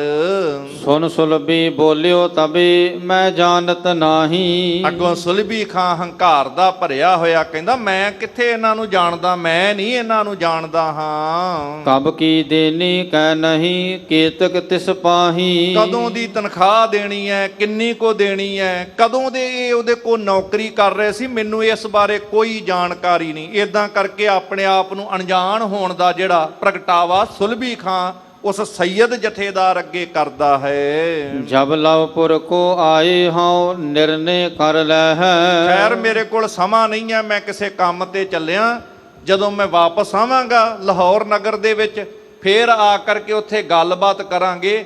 ਹੁਣ ਇਸ ਟਾਈਮ ਮੇਰੇ ਕੋਲ ਸਮਾਂ ਨਹੀਂ ਜੋ ਮੈਂ ਇਹਨਾਂ ਨੂੰ ਕੋਈ ਤਨਖਾਹ ਆਦਿਕ ਦੇਵਾਂ, ਇਸ ਵੇਲੇ ਮੇਰੇ ਨਾਲ ਗੱਲ ਨਾ ਕਰਨਾ ਕਰ। ਮਿਲ ਚੰਦੂ ਕੇ ਸੰਗ ਹਮ ਨਿਕਸੈ ਸੋਦਾ ਹੈ। ਉੱਥੇ ਬੈਠਾਂਗੇ ਲਾਹੌਰ, ਵਾਪਸ ਆ ਕੇ ਆਪਾਂ ਸਲਾਹ ਕਰਾਂਗੇ, ਚੰਦੂ ਨੂੰ ਵੀ ਬਿਠਾ ਲਵਾਂਗੇ, ਤੇ ਜਿਹੜਾ ਲੈਣਾ ਦੇਣਾ ਹਿਸਾਬ ਹੋਏਗਾ ਲਾਹੌਰ ਦੇ ਵਿੱਚ ਜਾ ਕੇ ਕਰ ਲਵਾਂਗੇ। ਸੈਯਦ ਕਹਿ ਕਿ ਮੈਂ ਇਹ ਟਿਕੈ ਚਾਹ ਖਾਨ ਰੋਪਾਨਾ। ਅੱਗੋਂ ਸੈਯਦ ਕਹਿੰਦਾ ਹੈ, ਕਿਉਂਕਿ ਹੁਣੇ ਸੁਲਭੀ ਖਾਂ ਜੇ ਕਿਸੇ ਮੁਹਿੰਮ ਤੇ ਚੱਲਿਆ, ਬਾਦਸ਼ਾਹ ਨੂੰ ਤੇ ਕਹਿ ਕੇ ਆਇਆ ਸੀ ਮੇਰੇ ਕੋਲ ਧਨ ਵਗੈਰਾ ਦੇ ਕੇ, ਲਾਲਚ ਦੇ ਕੇ, ਲੋਕਾਂ ਨੂੰ ਖਰੀਦ ਕੇ, ਤੇ ਇਸ ਤਰੀਕੇ ਨਾਲ ਵੀ ਮੈਂ ਕੰਮ ਕਰ ਲਾਂਗਾ, ਪੈਸਾ ਵੀ ਹੈ, ਧਨ ਵੀ ਹੈ ਇਹਦੇ ਕੋਲ, ਪਰ ਪੈਸਾ ਕੋਲ ਹੋਣ ਦੇ ਬਾਵਜੂਦ ਵੀ ਨਹੀਂ ਦੇ ਰਿਹਾ। ਸੈਯਦ ਨੂੰ ਇਸ ਗੱਲ ਬਾਰੇ ਮਨ ਨੂੰ ਕਿਵੇਂ ਪਤਾ ਲੱਗ ਗਿਆ? ਉਹ ਸਾਰੀ ਗੱਲ ਵੇਖ ਕਰਕੇ ਇਹਨੂੰ ਬਾਰ-ਬਾਰ ਇਹੀ ਗੱਲ ਪੁੱਛਦਾ ਹੈ ਕਿ ਠੀਕ ਹੈ ਤੂੰ ਚੰਦੂ ਕੋਲ ਜਾ ਕੇ ਦਵੇਂਗਾ, ਪਰ ਇਹ ਹੁਣ ਖਾਣ ਪੀਣ ਤੋਂ ਵੀ ਮੁਤਾਸਰ ਹੋਏ ਬੈਠੇ ਨੇ, ਇਹਨਾਂ ਦਾ ਘਰ ਦਾ ਖਰਚਾ ਕਿਵੇਂ ਚੱਲੇ? ਇਸ ਕਰਕੇ ਖਰਚੇ ਜੋਗਾ ਧਨ ਇਹਨਾਂ ਨੂੰ ਜ਼ਰੂਰ ਦੇਣਾ ਕਰ। ਕਹੇ ਨ ਲਾਗੈ ਕਿਸੂ ਕੇ ਲੈ ਹੈ ਇਸ ਥਾਨਾ। ਇਹ ਹੁਣ ਕਿਸੇ ਦੇ ਆਖੇ ਨਹੀਂ ਲੱਗਦੇ ਨੇ, ਇਹ ਹੁਣ ਫੌਜੀ ਨੇ, ਸਿਪਾਹੀ ਨੇ, ਤੇ ਇਹ ਤੇ ਹੁਣ ਇਸੇ ਥਾਂ ਤੇ ਤੇਰੇ ਕੋ ਧਨ ਲੈਣ ਤੋਂ ਬਗੈਰ ਇਹ ਵਾਪਸ ਨਹੀਂ ਮੁੜਨ ਵਾਲੇ, ਕਿਉਂਕਿ ਘਰ ਵੀ ਇਹਨਾਂ ਦੇ ਖਰਚੇ ਦਾ ਪ੍ਰਬੰਧ ਨਹੀਂ ਹੈ। ਇਸ ਕਰਕੇ ਖਾਣ ਪੀਣ ਕਿੱਥੋਂ ਕਰਨ? ਇਸ ਕਰਕੇ ਇਹਨਾਂ ਦਾ ਧਨ ਤਾਂ ਤੈਨੂੰ ਦੇਣਾ ਹੀ ਬਣਦਾ ਹੈ। ਸੁਲਭੀ ਆਂਖ ਦਿਖਾਏ ਰਿਸ ਮੈਂ ਗਮਨਤ ਰਾਹੂ। ਇੱਧਰ ਸੁਲਭੀ ਨੂੰ ਬੜਾ ਹੰਕਾਰ ਸੀ ਕਿ ਮੈਂ ਤੇ ਏਡਾ ਵੱਡਾ ਫੌਜ ਦਾ ਮੁਖੀ ਆ ਤੇ ਮੇਰੇ ਨਾਲ ਇਹ ਮੱਥਾ ਲਾਉਣ ਵਾਸਤੇ ਆਇਆ। ਲਾਲ ਜੀਆਂ ਅੱਖਾਂ ਕੱਢ ਕੇ ਬੜੇ ਗੁੱਸੇ ਜੇ ਦੇ ਵਿੱਚ ਦਾਬਾ ਜਿਹਾ ਮਾਰਨ ਦਾ ਯਤਨ ਕਰਦਾ ਹੈ। ਮੈਂ ਰਸਤੇ ਤੇ ਚੱਲਿਆ, ਮੈਂ ਕੰਮ ਤੇ ਚੱਲਿਆ, ਤੁਸਾਂ ਮੇਰਾ ਰਸਤਾ ਕਿਉਂ ਰੋਕਿਆ ਹੈ? ਜਾਹੋ ਪੁਕਾਰੂ ਸ਼ਾਹ ਢਿਗ ਨਹਿ ਧਨ ਮਮ ਪਾਹੂ। ਮੇਰੇ ਕੋਲ ਕੋਈ ਧਨ ਨਹੀਂ ਹੈ, ਜਾਓ ਜਾ ਕੇ ਬਾਦਸ਼ਾਹ ਦੇ ਕੋਲ ਪੁਕਾਰ ਕਰੋ। ਮੈਂ ਕੋਈ ਤੁਹਾਨੂੰ ਧਨ ਨਹੀਂ ਦੇਣਾ, ਤੁਹਾਡਾ ਧਨ ਮੇਰੇ ਪਾਸ ਨਹੀਂ ਹੈ। ਤੁਸੀਂ ਜਿਹੜੀ ਗੱਲ ਕਰਨੀ ਹੈ ਬਾਦਸ਼ਾਹ ਨਾਲ ਜਾ ਕੇ ਕਰਨਾ ਕਰੋ। ਇਸ ਤਰੀਕੇ ਨਾਲ ਅੱਗੋਂ ਅੱਖਾਂ ਜੀਆਂ ਵਿਖਾ ਕੇ ਜਦੋਂ ਇਹ ਸੁਲਭੀ ਖਾਨ ਨੇ ਸੈਯਦ ਜਥੇਦਾਰ ਨੂੰ ਆਖਿਆ, ਸੁਨ ਸੈਯਦ ਬੋਲਿਓ ਤਬੇ ਮਗ ਦੇਹ ਨਾ ਜਾਣਾ। ਅੱਗੋਂ ਉਹ ਵੀ ਸੈਯਦ ਜਥੇਦਾਰ ਉਹ ਕਹਿੰਦਾ, ਭਾਈ ਜਿੰਨੀ ਦੇਰ ਤੱਕ ਤੂੰ ਸਾਡਾ ਧਨ ਨਹੀਂ ਨਾ ਦਿੰਦਾ, ਇਹ ਸਿਪਾਹੀਆਂ ਦੀ ਤਨਖਾਹ ਨਹੀਂ ਦਿੰਦਾ, ਅਸੀਂ ਤੈਨੂੰ ਅੱਗੇ ਨਹੀਂ ਵਧਣ ਦੇਵਾਂਗੇ। ਲੇਹ ਨੌਕਰੀ ਥਾਨ ਇਸ ਕਿਮ ਕਰੈ ਭਿਆਨਾ। ਤੂੰ ਸਾਡੀ 1 ਸਾਲ ਦੀ ਤਨਖਾਹ ਨਾ ਦਵੇਂ ਤੇ ਜੇ ਫਿਰ ਅੱਗੇ ਕਿਵੇਂ ਵੱਧ ਸਕਦਾ? ਜਦ ਤੱਕ ਤੂੰ ਇਹਨਾਂ ਦੀ ਤਨਖਾਹ ਦਾ ਪ੍ਰਬੰਧ ਨਹੀਂ ਕਰਦਾ, ਅਸੀਂ ਤੈਨੂੰ ਅੱਗੇ ਨਹੀਂ ਵਧਣ ਦੇਣਾ ਹੈ। ਸੁਲਭੀ ਕਹਿ ਨਿਜ ਸੈਨ ਕੋ ਇਨ ਮਾਰ ਹਟਾਓ। ਸੁਲਭੀ ਖਾਂ ਹੰਕਾਰ ਦੇ ਵਿੱਚ ਆਪਣੀ ਫੌਜ ਨੂੰ ਕਹਿੰਦਾ, ਜਿਹੜੇ ਸਾਹਮਣੇ ਆਏ ਛੋਟੀ ਜੀ ਫੌਜ ਲੈ ਕੇ, ਸਾਰੀ ਫੌਜ ਨੂੰ ਮਾਰ ਮੁਕਾਓ, ਇਹਨਾਂ ਨੂੰ ਪਾਸੇ ਕਰੋ, ਅਸੀਂ ਅੱਗੇ ਵਧੀਏ। ਦੇਹੋ ਦਰਬ ਐਸੇ ਅਬੇ ਬੈਠੇ ਪਛਤਾਓ। ਇਹ ਧਨ ਮੰਗਦੇ ਨੇ, ਇਹਨਾਂ ਨੂੰ ਤਲਵਾਰਾਂ ਮਾਰ ਕੇ, ਇਹਨਾਂ ਤੇ ਹਮਲਾ ਕਰਕੇ ਤੇ ਇਹਨਾਂ ਨੂੰ ਇਸ ਤਰ੍ਹਾਂ ਤਲਵਾਰਾਂ ਦੇ ਵਾਰ ਦੇ ਨਾਲ ਧਨ ਦਿਓ, ਇਹ ਫੇਰ ਬਾਅਦ ਵਿੱਚ ਪਛਤਾਉਣਗੇ। ਇਸ ਤਰ੍ਹਾਂ ਇਹਨਾਂ ਨੂੰ ਧਨ ਦਿਓ ਤਾਂ ਕਿ ਫੇਰ ਕਦੀ ਕਿਸੇ ਵਕਤ ਮੇਰਾ ਰਸਤਾ ਨਾ ਰੋਕ ਸਕਣ। ਸੈਯਦ ਕਹਿ ਭਟ ਸਭ ਸੁਨੋ ਚਾਕਰ ਸਮਸਾਰੇ। ਅੱਗੋਂ ਸੈਯਦ ਜਥੇਦਾਰ ਵੀ ਬੜੇ ਪਿਆਰ ਨਾਲ ਅੱਗੋਂ ਕਹਿੰਦਾ ਬਾਕੀ ਸਿਪਾਹੀਆਂ ਨੂੰ ਕਿ ਹੇ ਸਿਪਾਹੀਓ, ਮੇਰੀ ਗੱਲ ਸੁਣੋ ਧਿਆਨ ਨਾਲ। ਜਿੱਦਾਂ ਅਸੀਂ ਨੌਕਰ ਹਾਂ, ਸਾਡੇ ਸਿਪਾਹੀ ਨੌਕਰ ਨੇ, ਤੁਸੀਂ ਵੀ ਉਦਾਂ ਦੇ ਹੀ ਨੌਕਰ ਜੀ, ਸਾਰੇ ਨੌਕਰੀ ਕਰਨ ਵਾਲੇ ਇੱਕੋ ਜਿਹੇ ਸਿਪਾਹੀ ਆ। ਤੁਮ ਪੀ ਲੇਤੇ ਦਰਬ ਕੋ ਤਿਮ ਲਖੋ ਹਮਾਰੇ। ਤੁਸੀਂ ਵੀ ਧਨ ਲੈ ਕੇ ਨੌਕਰੀ ਕਰਦੇ ਹੋ, ਸਿਪਾਹੀ ਬਣੇ ਹੋ, ਅਸੀਂ ਵੀ ਧਨ ਲੈ ਕੇ ਨੌਕਰੀ ਕਰਦੇ ਹਾਂ। ਜੇ ਤੁਹਾਨੂੰ ਧਨ ਨਾ ਮਿਲੇ ਤੁਸੀਂ ਕਿਵੇਂ ਨੌਕਰੀ ਕਰੋਗੇ? ਤੇ ਸਾਨੂੰ ਨਾ ਮਿਲੇ ਤੇ ਆਪਣਾ ਇੱਕੋ ਜਿਹਾ ਮਸਲਾ, ਤੁਸੀਂ ਵੀ ਸਿਪਾਹੀ ਅਸੀਂ ਵੀ ਸਿਪਾਹੀ, ਇਹ ਤੇ ਆਪਣਾ ਸਾਂਝਾ ਜਿਹਾ ਮਸਲਾ ਹੈ। ਅਪਰ ਜੰਗ ਕੋ ਕਾਜ ਨੈ ਨਾਹ ਕਮਰ ਮਾਰੋ। ਸਾਡੀ ਤੁਹਾਡੇ ਨਾਲ ਬਾਕੀ ਸਿਪਾਹੀਆਂ ਨਾਲ ਕੋਈ ਲੜਾਈ ਨਹੀਂ ਹੈ। ਐਵੇਂ ਨਾ ਮਰਨ ਮਾਰਨ ਦੀਆਂ ਗੱਲਾਂ ਕਰੋ, ਤੁਸੀਂ ਵੀ ਮਰੋਗੇ, ਸਾਡੇ ਵੀ ਮਰਨਗੇ, ਦੋਵਾਂ ਦਾ ਨੁਕਸਾਨ ਹੋਵੇਗਾ। ਸਾਡੀ ਤੇ ਗੱਲਬਾਤ ਸੁਲਭੀ ਨਾ ਹੈ। ਇਸ ਕਰਕੇ ਸਿਪਾਹੀਆਂ ਨੂੰ ਕਹਿੰਦੇ ਤੁਸੀਂ ਵਿੱਚ ਨਾ ਪੈਣਾ ਕਰੋ। ਰਹੋ ਥਾਨ ਥਿਤ ਆਪਨੇ ਔਰ ਭਲੇ ਵਿਚਾਰੋ। ਤੇ ਜੇ ਤੁਸੀਂ ਲੜਨ ਆਏ ਤੇ ਫਿਰ ਅਸੀਂ ਵੀ ਲੜਾਂਗੇ, ਨੁਕਸਾਨ ਦੋਵੇਂ ਪੱਖ ਦਾ ਹੋਏਗਾ। ਇਸ ਕਰਕੇ ਤੁਸੀਂ ਆਪਣੀ ਥਾਂ ਤੇ ਟਿਕੇ ਰਹੋ। ਇਹ ਸਿਪਾਹੀ ਜਿਹੜੇ ਸੁਲਭੀ ਖਾਨ ਦੇ ਸੀ ਨਾ, ਉਹਨਾਂ ਨੂੰ ਇਹ ਸੈਯਦ ਜਥੇਦਾਰ ਨੇ ਕਿਹਾ ਤੁਸੀਂ ਟਿਕੇ ਰਹੋ ਆਪਣੀ ਥਾਂ ਤੇ, ਜੇ ਆਪਣਾ ਭਲਾ ਚਾਹੁੰਦੇ ਜੇ, ਨਹੀਂ ਤੇ ਦੋਵਾਂ ਦਾ ਹੀ ਨੁਕਸਾਨ ਹੋਵੇਗਾ। ਸੁਨ ਜਵਾਬ ਸੈਨਾ ਦਿਓ ਇਹ ਸੈਯਦ ਪੀਰਾ। ਹੁਣ ਇਹ ਗੱਲ ਜਦੋਂ ਸੈਨਾ ਨੇ ਸੁਣੀ ਹੈ, ਉਹਨਾਂ ਨੇ ਵੀ ਸੁਲਭੀ ਖਾਨ ਨੂੰ ਜਵਾਬ ਦੇ ਦਿੱਤਾ, ਭਾਈ ਇਹ ਤੇ ਸੈਯਦ ਪੀਰ ਹੈ। ਮੈਂ ਪਹਿਲਾਂ ਬੇਨਤੀ ਕੀਤੀ ਕਿ ਸੈਯਦ ਭਰਾਵਾਂ ਦਾ ਜਾਂ ਸੈਯਦ ਸ਼ਬਦ ਜਿਹਦੇ ਨਾਲ ਜੁੜਿਆ ਹੋਵੇ, ਹਜ਼ਰਤ ਮੁਹੰਮਦ ਸਾਹਿਬ ਦੀ ਅੰਸ਼ ਬੰਸ਼ ਹੋਣ ਕਰਕੇ ਇਹਦਾ ਮੁਸਲਮਾਨ ਵੀਰ ਸਤਿਕਾਰ ਕਰਦੇ। ਇਸ ਕਰਕੇ ਕਹਿੰਦੇ ਇਹ ਤੇ ਸੈਯਦ ਪੀਰ ਹੈ, ਸਤਿਕਾਰਯੋਗ ਹੈ। ਇਸ ਕਰਕੇ ਭਾਈ ਅਸੀਂ ਤੇਰੇ ਨਾਲ, ਇਹ ਤੇਰੇ ਕਰਕੇ ਇਹਦੇ ਨਾਲ ਜੰਗ ਨਹੀਂ ਕਰਨਾ ਚਾਹੁੰਦੇ। ਪੁਨ ਜਾਚਤ ਹੈ ਨੌਕਰੀ ਦੀਜੈ ਧਰ ਧੀਰਾ। ਨਾਲੇ ਇਹ ਵੀ ਤੇ ਤੁਹਾਡੇ ਕੋਲੋਂ ਕਿਹੜਾ ਕੁਝ ਕਿਸੇ ਗੱਲ ਦੀ ਲੜਾਈ ਕਰ ਰਿਹਾ, ਨੌਕਰੀ ਦਾ ਪੈਸਾ ਮੰਗ ਰਿਹਾ, ਤੇ ਜਿਹੜੀ ਨੌਕਰੀ ਕੀਤੀ ਹੈ, ਜਿਹੜਾ ਇਹਨੇ ਤਨਖਾਹ ਬਣਦੀ ਹੈ ਉਹ ਦੇਣਾ ਕਰੋ। ਇਹਨੇ ਕਿਹੜਾ ਕੋਈ ਮਾੜੀ ਗੱਲ ਜਾਂ ਕੋਈ ਇਹੋ ਜੀ ਗੱਲ ਕਰਤੀ ਹੈ ਜਿਹੜੀ ਠੀਕ ਨਾ ਹੋਵੇ। ਲਰੇ ਨ ਹਮ ਸੁਲਭੀ ਸੁਨਤ ਮੁਖ ਕਾਰ ਨਿਕਾਰੀ। ਇਸ ਕਰਕੇ ਭਾਈ ਅਸੀਂ ਨਹੀਂ ਲੜਨਾ ਚਾਹੁੰਦੇ, ਸਾਡਾ ਇਹਦੇ ਨਾਲ ਲੜਾਈ ਦਾ ਕੋਈ ਮਸਲਾ ਹੀ ਨਹੀਂ ਹੈ। ਇਸ ਕਰਕੇ ਐਵੇਂ ਬਿਨਾਂ ਕਾਰਨ ਤੋਂ ਇਹ ਸੈਯਦ ਪੀਰ ਨਾਲ ਸਾਡੀ ਕਿਉਂ ਲੜਾਈ ਕਰਨਾ ਚਾਹੁੰਦਾ। ਜਦੋਂ ਇਹ ਗੱਲ ਫੌਜ ਦੇ ਬਾਕੀ ਸਿਪਾਹੀਆਂ ਨੇ ਜਦੋਂ ਕਹੀ, ਸੁਲਭੀ ਦੀ ਫੌਜ ਵੀ ਜਿਹੜੀ ਸੀ ਉਹ ਲੜਨ ਵਾਸਤੇ ਤਿਆਰ ਨਾ ਹੋਈ। ਤੇ ਜਦੋਂ ਬੰਦਾ ਕਈ ਵਾਰ ਗੁੱਸੇ ਦੇ ਵਿੱਚ ਹੋਵੇ ਤੇ ਕੰਮ ਨਾ ਬਣੇ, ਉਹਦੀ ਅੰਦਰਲੀ ਕਮਜ਼ੋਰੀ ਅੰਦਰੋਂ ਫਿਰ ਗਾਲਾਂ ਦੇ ਰੂਪ ਵਿੱਚ ਨਿਕਲਦੀ ਹੈ। ਜਦੋਂ ਬੰਦਾ ਕਿਤੇ ਕੰਮ ਉਹਦਾ ਨਾ ਬਣ ਸਕੇ, ਅੰਦਰੋਂ ਗਾਲਾਂ ਨਿਕਲਦੀਆਂ। ਉਹਨੇ ਗਾਲ ਕੱਢ ਛੱਡੀ, ਅੱਗੋਂ ਮਾੜੇ ਸ਼ਬਦ ਬੋਲੇ। ਜਦੋਂ ਇਹੋ ਜਿਹੇ ਮਾੜੇ ਸ਼ਬਦ ਮੁੱਖੋਂ ਸੁਲਭੀ ਖਾਂ ਦੇ ਸੈਯਦ ਜਥੇਦਾਰ ਦੇ ਪ੍ਰਤੀ ਨਿਕਲੇ ਹਨ, ਤਬ ਸੈਯਦ ਨੇ ਤੁਰਤ ਹੀ ਜਮਧਰ ਔਰ ਮਾਰੀ। ਇਧਰ ਸੈਯਦ ਨੇ ਉਹਦੇ ਮੁਖ ਚੋਂ ਗਾਲ ਨਿਕਲਣ ਦੀ ਦੇਰ ਸੀ, ਅਪ ਸ਼ਬਦ ਮਾੜੇ ਬੋਲਣ ਦੀ ਦੇਰ ਸੀ। ਉਹਨੇ ਤੁਰੰਤ ਹੀ ਜਮਧਰ, ਇੱਕ ਕਟਾਰ ਖਿੱਚੀ ਹੈ ਦੋ ਧਾਰੀ, ਸਿੱਧੀ ਖਿੱਚ ਕਰਕੇ ਕਟਾਰ ਸੁਲਭੀ ਖਾਂ ਦੇ ਢਿੱਡ ਵਿੱਚ ਵਗਾਹ ਮਾਰੀ ਹੈ। ਉਦਰ ਪਾਰ ਕੈ ਪਾਰ ਭੀ ਹਾਨੇ ਖਲ ਪ੍ਰਾਨਾ। ਉਹ ਸਿੱਧੀ ਜਮਧਰ ਜਿਹੜੀ ਕਟਾਰ ਸੀ, ਸਿੱਧੀ ਸੁਲਭੀ ਖਾਂ ਦੇ ਢਿੱਡ ਨੂੰ ਚੀਰਦਿਆਂ ਹੋਇਆਂ ਪਾਰ ਲੰਘ ਗਈ। ਬਸ ਉਹ ਕਟਾਰ ਵੱਜਣ ਦੀ ਦੇਰ ਸੀ, ਉਸੇ ਵਕਤ ਇਹਦੇ ਪ੍ਰਾਣ ਪੰਖੇਰੂ ਉੱਡ ਗਏ ਹਨ। ਗਿਰਿਓ ਉਥਲ ਕੈ ਪ੍ਰਿਥੀ ਪਰ ਚਿਤ ਦੁਸ਼ਟ ਮਹਾਨਾ। ਜਿਹੜਾ ਹਿਰਦੇ ਵਿੱਚ ਦੁਸ਼ਟਤਾਈ ਲੈ ਕੇ ਬੈਠਾ ਸੀ, ਅਕਾਰਨ ਨਿਰਵੈਰਾਂ ਨਾਲ ਵੈਰ ਰਚਾਉਣ ਦੀ ਗੱਲ ਕਰ ਰਿਹਾ ਸੀ, ਪ੍ਰਤੱਖ ਹਾਰ ਨਾਲ ਵੈਰ ਪਾਲੀ ਬੈਠਾ ਸੀ, ਤੇ ਮਾੜੀ ਸੋਚ ਵਾਲਾ ਇਸ ਤਰੀਕੇ ਦੇ ਨਾਲ ਸੈਯਦ ਦੇ ਵੱਲੋਂ ਕਟਾਰ ਮਾਰਨ ਕਰਕੇ ਉਹ ਉਲਟਾ ਹੋ ਕੇ ਧਰਤੀ ਤੇ ਪਲਟ ਕੇ ਡਿੱਗਦਾ ਹੈ। ਲੀਨੋ ਸਭ ਅਸਬਾਬ ਕੋ ਹੈ ਭੂਖਨ ਸਾਰੇ। ਉਧਰ ਸੈਯਦ ਨੇ ਜਦੋਂ ਇਹਨੂੰ ਮਾਰਿਆ, ਇਹ ਜ਼ਮੀਨ ਤੇ ਡਿੱਗ ਪਿਆ। ਇਹਦੇ ਘੋੜੇ, ਇਹਦਾ ਸਮਾਨ ਜਿਹੜਾ ਸੀ, ਧਨ ਗਹਿਣੇ ਆਦਿਕ ਜਿੰਨਾ ਕੁਝ ਵੀ ਇਹਦੇ ਕੋਲ ਸੀ, ਉਹ ਸਾਰਾ ਦਾ ਸਾਰਾ ਉਸ ਸੈਯਦ ਜਥੇਦਾਰ ਤੇ ਉਹਦੀ ਫੌਜ ਨੇ ਸੰਭਾਲ ਲਿਆ ਹੈ। ਚੰਮੂ ਹਟੀ ਲਵਪੁਰੀ ਕੋ ਮਾਰਿਓ ਸਰਦਾਰੇ। ਤੇ ਜਦੋਂ ਫੌਜ ਦਾ ਮੁਖੀ ਮਰ ਜਾਵੇ ਤੇ ਪਿੱਛੇ ਫੌਜ ਨੇ ਕੀ ਕਰਨਾ? ਜਿਹੜੀ ਫੌਜ ਹੁਣ ਇਹ ਸੁਲਭੀ ਖਾਂ ਵਾਲੀ ਸੀ, ਉਹਨਾਂ ਦੇ ਫੌਜ ਦੇ ਮੁਖੀ ਦੇ ਮਰਨ ਕਰਕੇ ਸਾਰੀ ਦੀ ਸਾਰੀ ਫੌਜ ਵਾਪਸ ਮੋੜ ਆਈ ਹੈ, ਕਿਉਂਕਿ ਹੁਣ ਸੈਯਦ ਨਾਲ ਲੜਾਈ ਨਹੀਂ ਸੀ ਕਰਨਾ ਚਾਹੁੰਦੇ ਹਜ਼ਰਤ ਮੁਹੰਮਦ ਸਾਹਿਬ ਦੀ ਅੰਸ਼ ਬੰਸ਼ ਜਾਣ ਕੇ। ਸੋ ਇਹ ਸਾਰੀ ਫੌਜ ਵਾਪਸ ਲਾਹੌਰ ਪਰਤ ਆਉਂਦੀ ਹੈ। ਉਤ ਚੰਦੂ ਚਿਤਵਤ ਰਹਿਤ ਹੱਥ ਕਰ ਗੁਰ ਆਵੇ। ਇੱਧਰ ਚੰਦੂ ਪਾਪੀ ਮਾਨੀ ਮਨ ਸੋਚਦਾ ਹੈ ਕਿ ਮੈਂ ਸੁਲਭੀ ਖਾਂ ਨੂੰ ਭੇਜਿਆ ਹੈ, ਅੱਜ ਨਹੀਂ ਤੇ ਕੱਲ ਗੁਰੂ ਨੂੰ ਮਾਰ ਕੇ ਇਹ ਵਾਪਸ ਆ ਜਾਏਗਾ। ਜੇ ਗੁਰੂ ਘਰ ਦੇ ਪ੍ਰਤੀ ਮਾੜੀ ਸੋਚ ਲੈ ਕੇ ਗਿਆ, ਮੰਦਾ ਚਿਤਵਤ ਪਚਿਆ ਜਿਨ ਰਚਿਆ ਤਿੰਨ ਦੀਨਾ ਧਾਕ, ਇਹਦੇ ਨਾਲ ਵੀ ਉਹੀ ਕਲਾ ਵਰਤ ਗਈ ਜਿਹੜੀ ਸੁਲਭੀ ਖਾਂ ਨਾਲ ਵਰਤੀ ਸੀ, ਉਹ ਸੁਲਭੀ ਖਾਂ ਨਾਲ ਵਰਤ ਗਈ। ਪਰ ਚੰਦੂ ਨੂੰ ਅਜੇ ਪਤਾ ਨਹੀਂ ਹੈ, ਉਹ ਮਨ 'ਚ ਸੋਚ ਰਿਹਾ ਹੈ ਕਿ ਸੁਲਭੀ ਖਾਂ ਗਿਆ ਤੇ ਉਹ ਜਾ ਕੇ ਗੁਰੂ ਕਾ ਨੁਕਸਾਨ ਕਰਕੇ, ਗੁਰੂ ਅਰਜਨ ਸਾਹਿਬ ਪਾਤਸ਼ਾਹ ਦੇ ਉੱਪਰ ਹਮਲਾ ਕਰਕੇ ਕੋਈ ਨਾ ਕੋਈ ਖਬਰ ਲਿਆ ਕੇ ਦੱਸੇਗਾ। ਪਲਟਾ ਹੈ ਬਹੁ ਦਿਵਸ ਕੋ ਤਿਸ ਕੋ ਕਬ ਪਾਵੈ।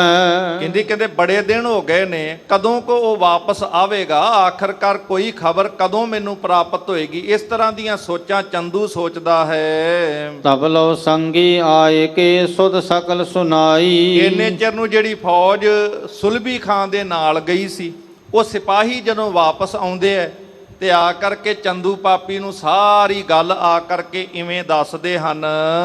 ਸੈਯਦ ਕੇ ਸੰਗ ਜਿਦ ਪਰਿਓ ਮੁਖ ਗਾਰ ਸੁਨਾਈ। ਕਿ ਸਾਡਾ ਜਿਹੜਾ ਫੌਜ ਦਾ ਮੁਖੀ ਸੁਲਭੀ ਖਾਂ ਸੀ, ਚੱਲਿਆ ਸੀ ਗੁਰੂ ਅਰਜਨ ਸਾਹਿਬ ਨੂੰ ਫੜਨ ਵਾਸਤੇ। ਰਸਤੇ ਦੇ ਵਿੱਚ 12 ਕੋਹ ਤੇ ਸੈਯਦ ਜਥੇਦਾਰ ਮਿਲ ਗਿਆ। ਉਹਦੀ ਫੌਜ ਦਾ ਸਾਥੀਆਂ ਦਾ 1 ਸਾਲ ਦਾ ਧਨ ਸੁਲੀ ਖਾਂ ਕੋਲ ਬਕਾਇਆ ਸੀ, ਜੋ ਇਹਦਾ ਚਾਚਾ ਲੱਗਦਾ ਸੀ। ਤੇ ਭਤੀਜੇ ਦੇ ਕੋਲੋਂ ਜਦੋਂ ਉਸਨੇ ਇਹ ਮੰਗ ਕੀਤੀ ਹੈ ਕਿ ਸਾਡਾ ਧਨ ਦਵੋ, ਤੇ ਇਹਨੇ ਧਨ ਦੇਣ ਦੀ ਥਾਂ ਤੇ ਲੜਾਈ ਪਾ ਲਈ। ਉਸ ਲੜਾਈ ਦੇ ਵਿੱਚ ਮੁੱਖ ਚੋਂ ਕੁਝ ਅਪ ਸ਼ਬਦ ਬੋਲੇ ਨੇ, ਮਾੜੇ ਸ਼ਬਦ ਬੋਲੇ, ਜਿਸ ਕਰਕੇ ਉਹ ਸੈਯਦ ਨਾਲ ਜੰਗ ਹੋ ਗਈ। ਤੇ ਉਸ ਜੰਗ ਦੇ ਵਿੱਚ ਉਸ ਸੈਯਦ ਨੇ ਇਸ ਦੇ ਉੱਪਰ ਹਮਲਾ ਕਰ ਦਿੱਤਾ। ਸੁਲਹੀ ਆਗੇ ਨੌਕਰੀ ਕੀਨੀ ਧਨ ਜਾਚੇ।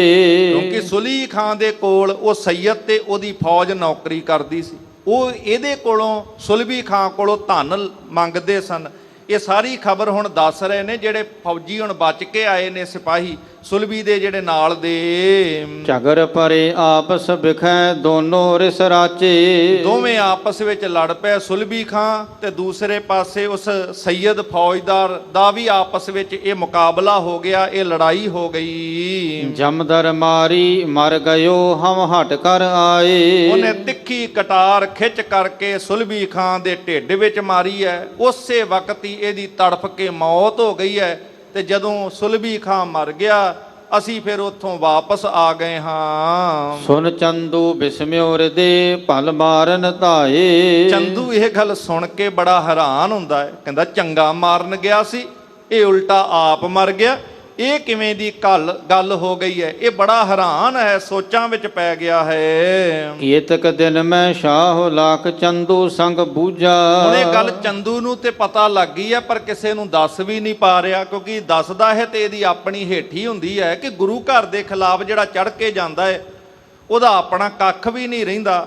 ਇਹ ਗੁਰੂ ਘਰ ਦੀ ਵਡਿਆਈ ਮਹਾਨਤਾ ਲੋਕਾਂ ਵਿੱਚ ਉਜਾਗਰ ਹੁੰਦੀ ਸੀ, ਇਸ ਕਰਕੇ ਚੰਦੂ ਚੁੱਪ ਕਰਕੇ ਬੈਠਾ। ਆਖਰਕਾਰ ਕੁਝ ਦਿਨਾਂ ਬਾਅਦ ਅਚਾਨਕ ਹੀ ਇੱਕ ਦਿਨ ਬਾਦਸ਼ਾਹ ਨੇ ਚੰਦੂ ਵੱਲ ਵੇਖਿਆ ਤੇ ਗੱਲੀ ਬਾਤੀ ਉਹਨੂੰ ਸਾਰੀ ਪਿਛਲੀ ਗੱਲ ਚੇਤਾ ਆ ਗਈ ਤੇ ਉਹ ਚੰਦੂ ਨੂੰ ਪੁੱਛਣ ਲੱਗਾ, ਅਬ ਲੋ ਸੁਲਭੀ ਕਿਤ ਰਹਿਓ ਕਿਸ ਕਾਜ ਅਰੂਜਾ।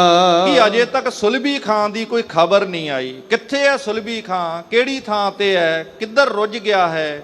ਭੇਜਿਆ ਸੀ ਉਹਨੂੰ ਗੁਰੂ ਸਾਹਿਬ ਵੱਲ, ਕੋਈ ਖਬਰਸਾਰ ਲੈ ਕੇ ਆਇਆ ਕਿ ਨਹੀਂ ਆਇਆ ਹੈ। ਦੋ ਤਰੇ ਦਿਨ ਮੈਂ ਆਵਨੋ ਚਾਹੀਅਤ ਤਿਸ ਕੋਰੋ। ਕਿਉਂਕਿ ਬਹੁਤਾ ਲੰਮਾ ਸਫ਼ਰ ਨਹੀਂ ਸੀ, 2 ਜਾਂ 3 ਦਿਨਾਂ ਦੇ ਵਿੱਚ ਉਹਨੂੰ ਵਾਪਸ ਆ ਜਾਣਾ ਚਾਹੀਦਾ ਸੀ। ਇੰਨੇ ਦਿਨ ਹੋ ਗਏ, ਕੋਈ ਖਬਰ ਨਹੀਂ ਮਿਲੀ ਉਸ ਦੀ। ਕਬਹੂ ਸੁਧ ਆਈ ਕੇ ਨਹਿ ਸਾ ਮੀਪੀ ਤੇਰੋ। ਨਾਲੇ ਦੱਸਣਾ ਕਰ, ਤੇਰੇ ਕੋਲ ਕੋਈ ਖਬਰ ਪਹੁੰਚੀ ਹੈ ਕਿ ਨਹੀਂ।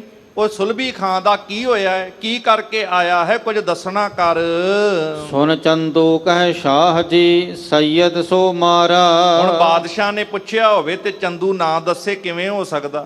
ਉਹ ਕਹਿੰਦਾ ਬਾਦਸ਼ਾਹ ਸਲਾਮਤ, ਗੱਲ ਇਵੇਂ ਹੈ, ਉਹ ਤੇ ਹਮਲਾ ਕਰਨ ਲਈ ਗਿਆ ਸੀ, ਭਾਵ ਮੁਖ ਚੋਂ ਇਹ ਸ਼ਬਦ ਨਿਕਲਦੇ ਨੇ, ਗਿਆ ਸੀਗਾ ਸਮਝਾਉਣ ਵਾਸਤੇ, ਪਰ ਰਸਤੇ ਵਿੱਚ ਹੀ ਰਿਹਾ, ਅੱਗੇ ਉੱਥੋਂ ਤੱਕ ਪਹੁੰਚ ਨਹੀਂ ਸਕਿਆ।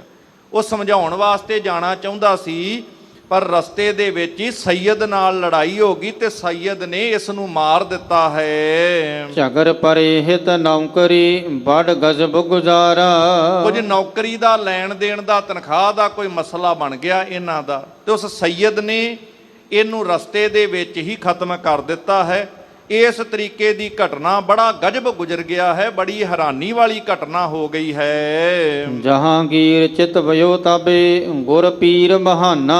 ਇੱਧਰ ਜਹਾਂਗੀਰ ਬਾਦਸ਼ਾਹ ਮਨ ਵਿੱਚ ਸੋਚਦਾ ਹੈ ਕਿ ਗੁਰੂ ਘਰ ਵਾਕਈ ਬਹੁਤ ਵੱਡਾ ਹੈ, ਗੁਰੂ ਨਾਨਕ ਦਾ ਘਰ ਹੈ, ਗੁਰੂ ਪੀਰਾਂ ਨਾਲ ਕਦੀ ਵੈਰ ਨਹੀਂ ਕਰਾਉਣਾ ਚਾਹੀਦਾ, ਉਹਨਾਂ ਨਾਲ ਕਦੀ ਮਾੜਾ ਮਨ ਵਿੱਚ ਨਹੀਂ ਰੱਖਣਾ ਚਾਹੀਦਾ, ਉਹ ਤੇ ਬੜਾ ਮਹਾਨ ਘਰ ਹੈ ਗੁਰੂ ਕਾ। ਕਿਮ ਤਸਕਰ ਸੋ ਰਾਖਤੇ ਇਨ ਝੂਠ ਬਖਾਨਾ। ਜਿਹੜਾ ਐਡਾ ਮਹਾਨ ਘਰ ਹੈ, ਜਿਸ ਤੇ ਨਿਵ ਕੇ ਜਾਵੇ ਤੇ ਖੁਸ਼ੀਆਂ ਮਿਲਦੀਆਂ ਨੇ, ਜਿਹੜਾ ਆਕੜ ਕੇ ਜਾਵੇ ਤੇ ਪਹਾੜ ਨਾਲ ਮੱਥਾ ਲਾਇਆ ਆਪਣਾ ਸਿਰ ਪਾੜਦਾ ਹੈ, ਆਪਣਾ ਨੁਕਸਾਨ ਆਪ ਕਰਾਉਂਦਾ ਹੈ। ਇਸ ਘਰ ਦੇ ਵਿੱਚ ਇਹ ਕਿਵੇਂ ਹੋ ਸਕਦਾ ਕਿ ਉਹਨਾਂ ਨੇ ਕੋਈ ਮਾੜੇ ਬੰਦੇ ਰੱਖੇ ਹੋਣ, ਚੋਰ ਰੱਖੇ ਹੋਣ।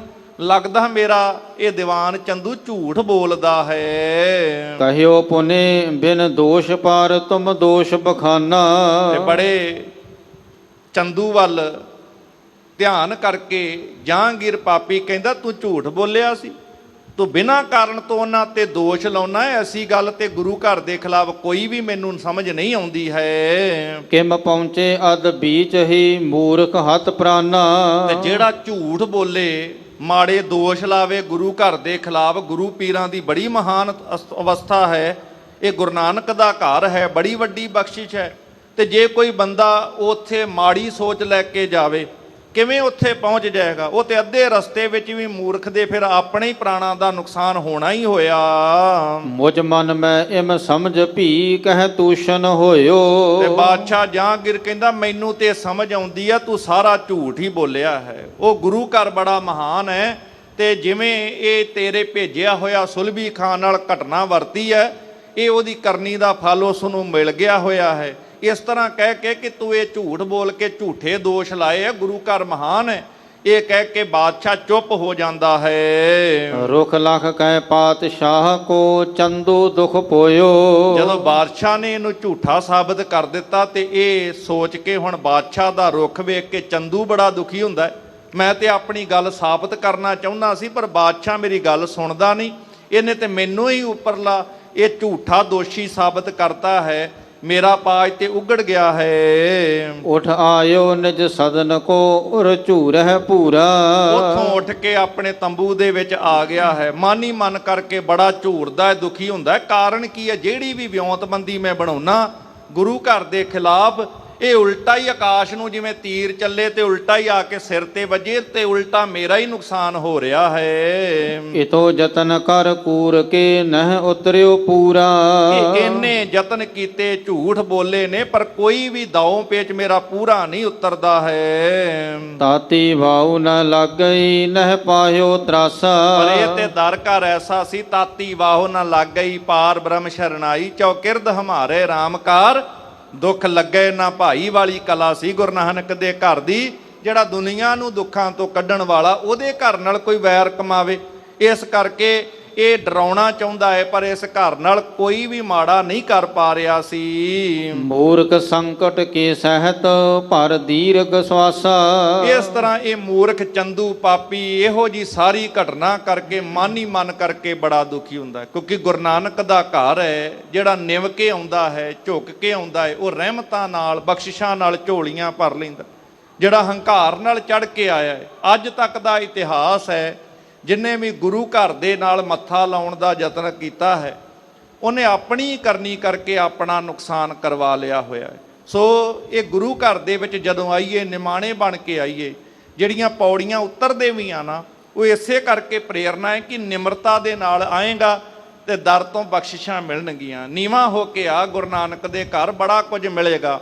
ਪਰ ਜਿਹੜਾ ਹੰਕਾਰ ਵਿੱਚ ਆਇਆ, ਭਾਵੇਂ ਸੁਲੀ ਖਾਂ ਹੋਵੇ, ਸੁਲਭੀ ਖਾਂ ਹੋਵੇ, ਭਾਵੇਂ ਕਦੀ ਬੀਰਬਲ ਨੇ ਵੀ ਹੰਕਾਰ ਦੇ ਵਿੱਚ ਬੋਲੇ ਸੀ, ਪਰ ਉਹਨੂੰ ਵੀ ਆਪਣੀ ਕਰਨੀ ਦਾ ਫਲ ਭੁਗਤਣਾ ਪੈ ਗਿਆ ਸੀ। ਇਸੇ ਤਰੀਕੇ ਨਾਲ ਭਾਵੇਂ 1984 ਵਿੱਚ ਸਮੇਂ ਦੀ ਹਾਕਮ ਇੰਦਰਾ ਗਾਂਧੀ ਨੇ ਚੜ੍ਹ ਕੇ ਆਉਣ ਦਾ ਯਤਨ ਕੀਤਾ ਹੈ, ਉਹਨੂੰ ਵੀ ਆਪਣੀ ਕਰਨੀ ਦਾ ਫਲ ਭੁਗਤਣਾ ਪਿਆ ਹੈ। ਜਿਹੜਾ ਨਿਮ ਕੇ ਆਇਆ, ਉਹ ਨਿਮਾਣੇ ਨੂੰ ਮਾਣ ਮਿਲਿਆ ਹੈ। ਜਿਹੜਾ ਹੰਕਾਰ ਕਰਕੇ ਆਇਆ ਹੈ, ਉਹਨੇ ਆਪਣੀ ਜੜ ਆਪ ਪੁੱਟ ਲਈ ਹੈ। ਸਤਿਗੁਰੂ ਕਿਰਪਾ ਕਰਨ। ਇਸੇ ਤਰ੍ਹਾਂ ਇੱਧਰ ਚੰਦੂ ਪਾਪੀ ਮਾਨੀ ਮਨ ਸੋਚਦਾ ਹੈ, ਅੱਗੇ ਬਾਬਾ ਪ੍ਰਿਥੀ ਚੰਦ ਨਾਲ ਮਿਲ ਕਰਕੇ ਫਿਰ ਉਹ ਸਾਜ਼ਿਸ਼ਾਂ ਘੜਦੇ ਹੈ।